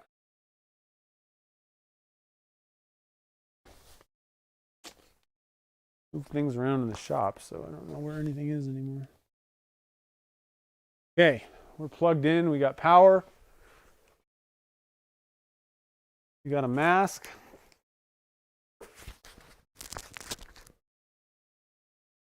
All right.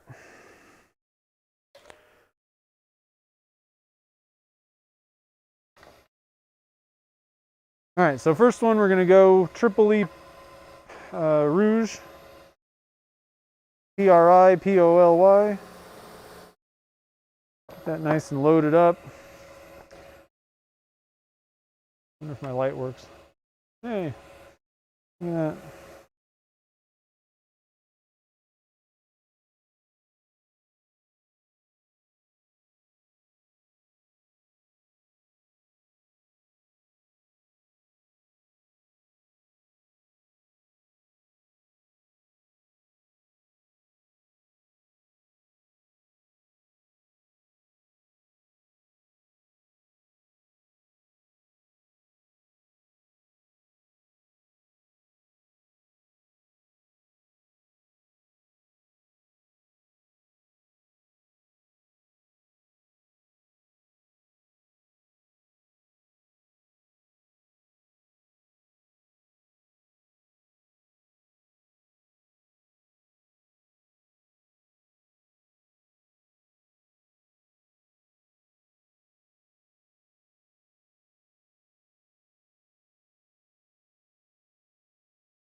All right, so I usually kind of do it by hand. I know this is kind of a weird backwards way of doing it, but then grab this little tool thing and go on the top. Just make sure you're not digging the front edge of the blank in because that's going to hurt. Make sure you're getting the bottom part. Because the wheel is spinning this way.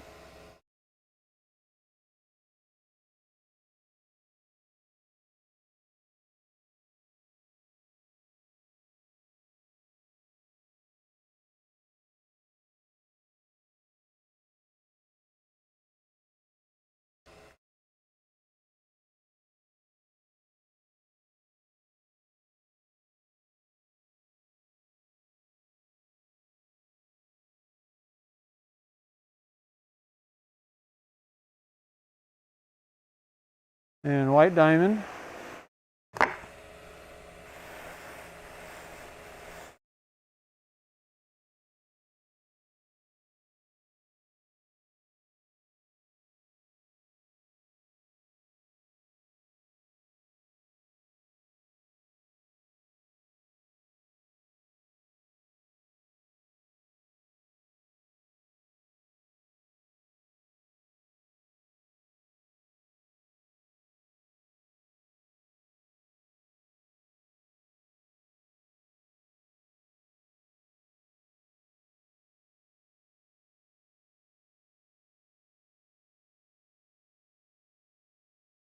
Okay. Looking pretty good. Oh, is that light way blown out? Forgot about that. Pretty blown out. I'm gonna drop the, oops, that's not. I'm gonna drop the exposure down just a little bit further. All right, so there we go. You know, it's kind of not bright enough now when you're looking at this, but that one's looking pretty good to me. I'm gonna actually set that aside, move on to the other piece.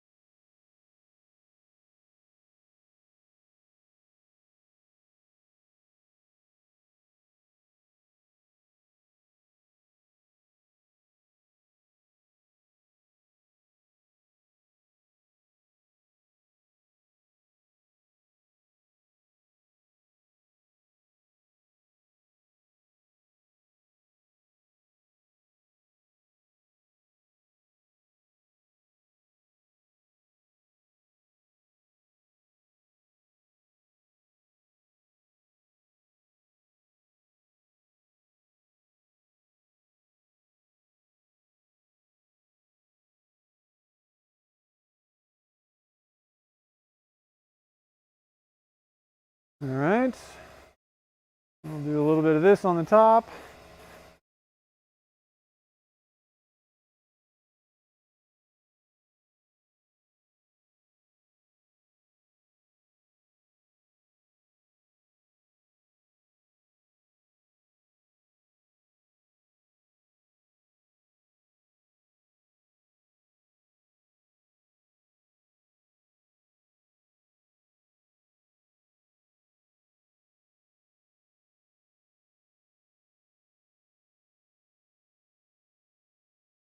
All right, and we'll move over to the white diamond.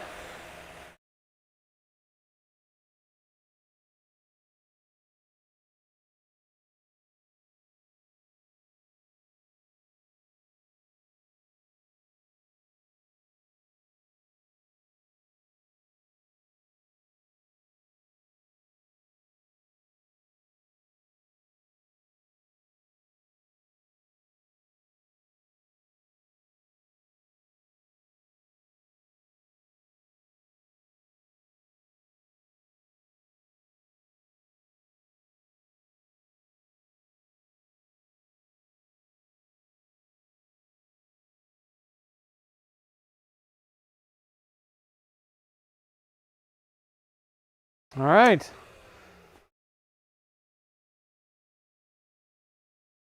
I'm gonna bump back up the exposure here.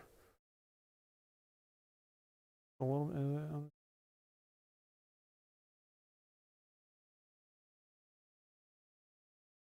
Looking pretty good, huh? All right, so let's bring the camera over here somewhere. Get this mask off. Okay, so let's pull out the new, oh good, I have it in pen assembly mode. So I'll show you this little pen assembly / disassembly tool. It's pretty cool, it's pretty slick. It's got good holding. It's got easy, you know, like widening. I really like that part. But it can also disassemble pens quite well. I have tried it. You kind of convert things to where there's not this ram. So like, you know, you would put your nib, and you'll see in a second. You know, the nib would go in here, and then your kit, and then you know, press it in, right?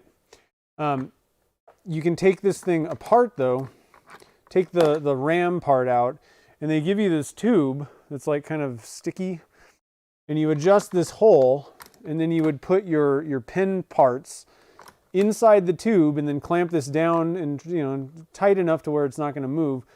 And then using, you know, your punch sets, you use the thing to press out your parts. So it's actually a pretty nice way to do it.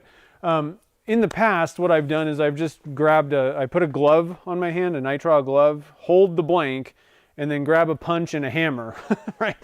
And so you're just beating it, beating the parts out. This is much safer. I think that, not to say that I demolished a lot of pens when I was taking them apart, but I have demolished a few, where I don't think you're going to have as much, problem with things like that you're breaking, literally. So it's pretty, not a bad way to go. And what I like is you can mount this thing. It's got little mounting holes. And I think what I'm going to do is mount it to a piece of wood or something. And then like basically when I want to do a pen, I'm going to, get everything ready.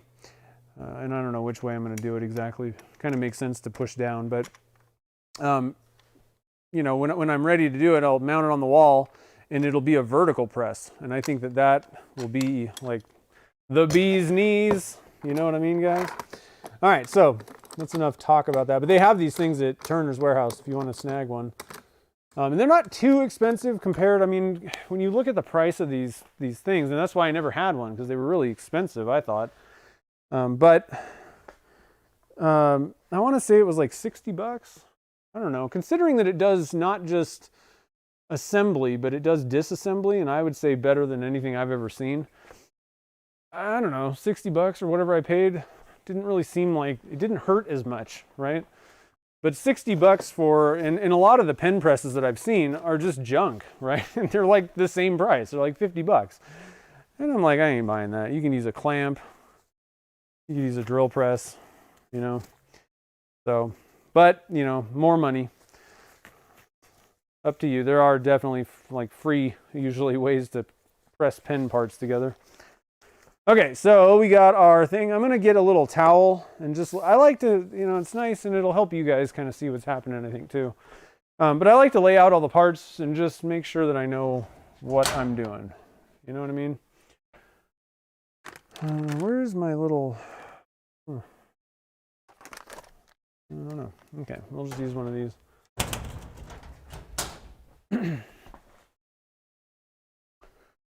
Okay, so I'm going to put you guys... I'm going to unplug this because it's just being a pain in my butt. I'm going to put you guys kind of like over here, sort of. And down for now. Put this thing like that. Thing like that. Okay, so I'm just going to lay out my parts the way that they go. I got my nib, goes in the front. This little piece goes right there. End clip thing goes down there.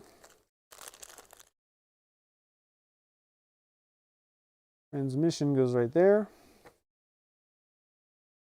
And we have our ink. Okay, so let's get all the rest of this junk out of the way so it's not bothering us. We don't want anything bothering us, right, guys? Okay, so let's see how this does. I haven't actually used this as a pen press, I guess, technically. Think. So you can kind of, let me get the camera. See if maybe like straight overhead is a good idea. Probably a good view, huh? All right, so and again, I kind of like the vertical idea because you're not fighting gravity sideways. Like I'd rather hold the thing up, but I don't have it mounted and all that stuff. And I think this thing actually works pretty well because this little doohickey has a thing that will kind of hold it. That's it'll help a lot. It'll be a lot easier than trying to do it with like a clamp that's just flat and hold it in place. So there we go. We're in the right thing. I'm going to do this with the camera over my shoulder.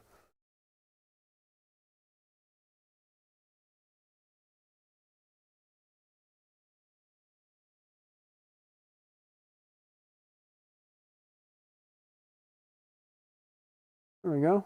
That worked pretty well. We got our nib on. This goes this way. The right way.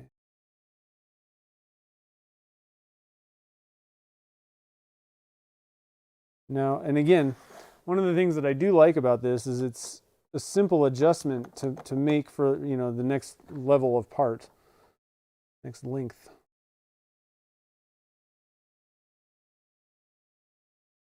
I think this thing would be a lot better if you had it mounted to something, because I'm kind of trying to hold the thing and, you know, press the lever as well. Now keep in mind the bushings didn't go in super, you know, they were really tight. So I'm not surprised that this is a little bit trickier. If your bushings don't really fit very well, then you're most likely going to have a little bit of fun putting all your parts together. So just keep that in mind a little bit. So at this point we can put our ink in.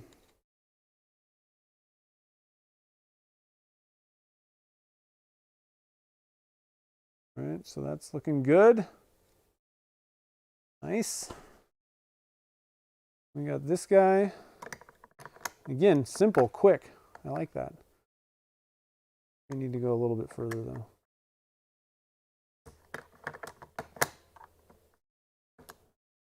We did. We're gonna have to go a little further. Kind of compress this. Let's see here. Do this one. I used to use a jet parallel clamp, and that worked pretty well, honestly. But the problem that I had with it was it you ran, you know, it was like a screw clamp, and so you constantly were at the end of the screw. I like this quick adjustment thing. Hopefully my hands aren't in the way of the camera, which I can do about it. But all right, a little center band thing. All right, now this is where you need to stop and look at what's going on here a little bit. So I'm just going to kind of look at this and see, is there a place that may be a little bit more sparse or something? There's kind of this big white thing in the middle right there. Might not be a bad place to put the clip. Kind of white on this side too. That's not too bad. And then let's see how...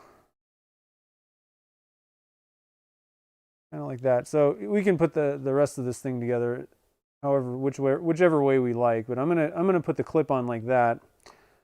So I'm gonna move my little sled just a tiny bit, and I guess you could maybe put this piece this way. Since this is metal and that's like a plastic down there. There we go. Okay, so I want to kind of have more of the shamrocks and things. That's a pretty good. I think I like this. And you basically just press the rest of it together. And there you have it. What a fancy pen, guys. What do you think of that? Twist pen. Mechanism works pretty well. It can go either way too. Where did I get this kit? I'm not sure. It looks like it might be maybe a Penn State or something. I don't know. But you can get the cigar kits at Turner's Warehouse.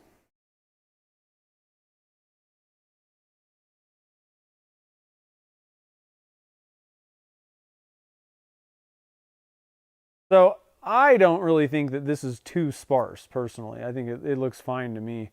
However, I also do have, there's gold fleck in here. So, you know, that added a little bit, it takes up a little bit. The standard just shamrock blanks, they're going to have a little bit less, you know, so eliminate all these little gold pieces, and that's what you're going to have left, is just the green in those other blanks. But these blanks are available on my website if you want the shamrock with the gold fleck, or I also have some of the just shamrocks. Either way, they're going to be good. They work fine for pens, but you have to do some work. You got to paint the inside of that blank to make it look really good. If you want the easy way out, I would just go for like a bottle opener handle, or you know, if you make diamond painting pens, that's actually what these things are the best for, I think. I have quite a few people that buy them for diamond painting pens, and those that's perfect. It's like the perfect blank for that kind of thing. But anyway, I hope you guys enjoyed seeing this thing come together. I enjoyed making this, man. So I got more better lighting over here, and I'm not to toot my own horn too much, but I did a pretty good job on the shaping and everything. The finish looks good. Not bad, not bad. Wait, yeah, this I'm telling you, the cigar. So, and that's the thing. The way that I kind of, I was saying that earlier that I kind of just chose like 4 kits when I was like actually trying to sell pens and kind of doing it that way. And the way that I eliminated slimlines way early. I was just like, these things are junk. Like people would, the problem is if you're selling pens, you're going to get called back a lot if you're selling slimlines because the plating comes off and people are like, oh, my pen's falling apart, And, granted, they didn't pay that much for it, but they're going to probably, contact you and it's going to look kind of junky in probably about a year.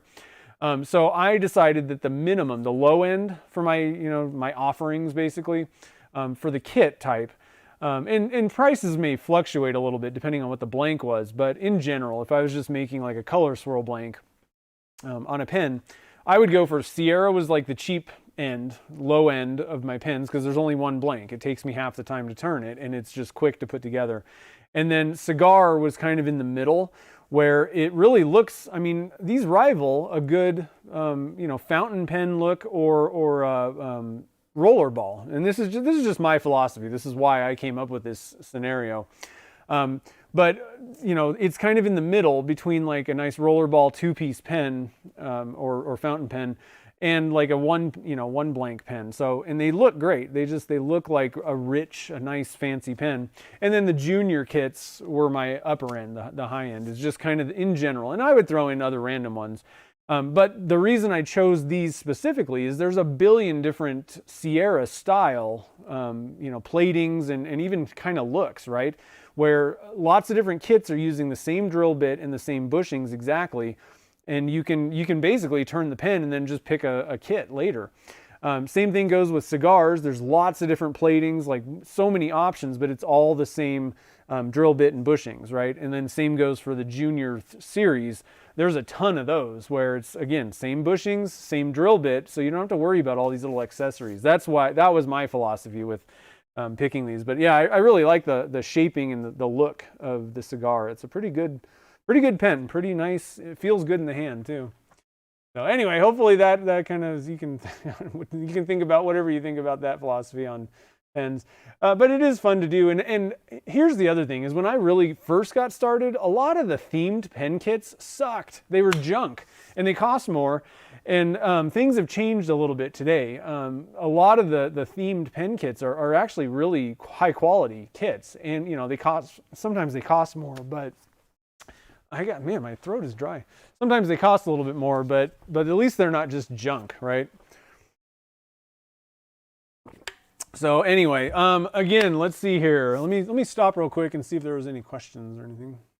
I'll quit talking. I just keep talking. He's a C clamp. Yeah, that's what I mean that's what I did pretty much. And you can even use like if you have a woodworking bench, like a bench vise, you could use that. That works. Yeah, the gold. I really like the gold with this. It's I don't know. When we were making those, when I was dumping Shamrocks in, I was like, oh my God, this needs some gold in it. Totally. So let's see here. Cool. All right. So it looks like we don't have any. I'm not seeing any questions. I think. I don't think so. So anyway, guys, I hope you have a wonderful, I know a lot of you guys are kind of in like later time zones and everything, but I hope you have a great rest of your St. Patrick's Day. I hope you guys, I don't know, maybe get a little bit of an Irish drink in you, a little Jameson or something, who knows, whatever. Lucky Charms, that's not a bad way to go to. And I hope you enjoyed watching this thing come together. It turned out pretty good. And actually, I forgot, I was going to give you guys a link if you want the... I'm just going to link to my short runs in general page. There's all of the ones are on there. This one, these blanks that I just turned, as well as the pasta from last week. Those are both on that screen. I haven't listed this one. I don't think I'm going to list this. There's bubbles and it just didn't really turn out good. But I'll probably cut this guy up and list this if anybody's interested in that. It's just packed full of those, but we'll do that down the road. So those blanks are available, and then be looking for a video this weekend. I know what it was. The Rainbow Micarta blank that Philip Danner sent in. I was like, I'm working on a couple different videos. So he sent me two. And so I turned one of these guys and made an ice cream scoop handle out of it, and it's wicked. It's really good. And this other blank is going to be up for grabs as a giveaway at the end. So make sure, check that video out on Sunday and stay till the end to figure out how to get entered to win this blank if you want to win it. I'm not going to really I'm not going to mention anything, so only the people that stay till the end of the video are going to get entered, unless you happen to read the comments. So anyway, that video is coming up, and I think that's about it, guys. So I hope you have a great rest of the evening, and let's see. So next week I got a pretty cool, I think if everything works out the way that I'm thinking in my head right now, we're going to have some fun next Wednesday. We're going to do a really cool Dunkin' Junk project. So shoot. So Easter's coming up. Oh, it's so impossible to schedule things. 3/17. So we're either going to do an Easter type project next week, or we're going to do this other thing that I had in mind that should be really fun. Either way, it's going to be pretty cool. So be looking for, I guess, the stream next Wednesday, 3 p.m. Pacific time. And I guess I will see you all then. And before we go, I also just want to thank you, give a big thank you to the super chatters today, Curtis, Jalissa, and Frank. I appreciate all that support, guys. It really does help out. So so thanks a lot. So anyway, guys, I will see you on the next stream next Wednesday. Enjoy the rest of your evening and have a good night.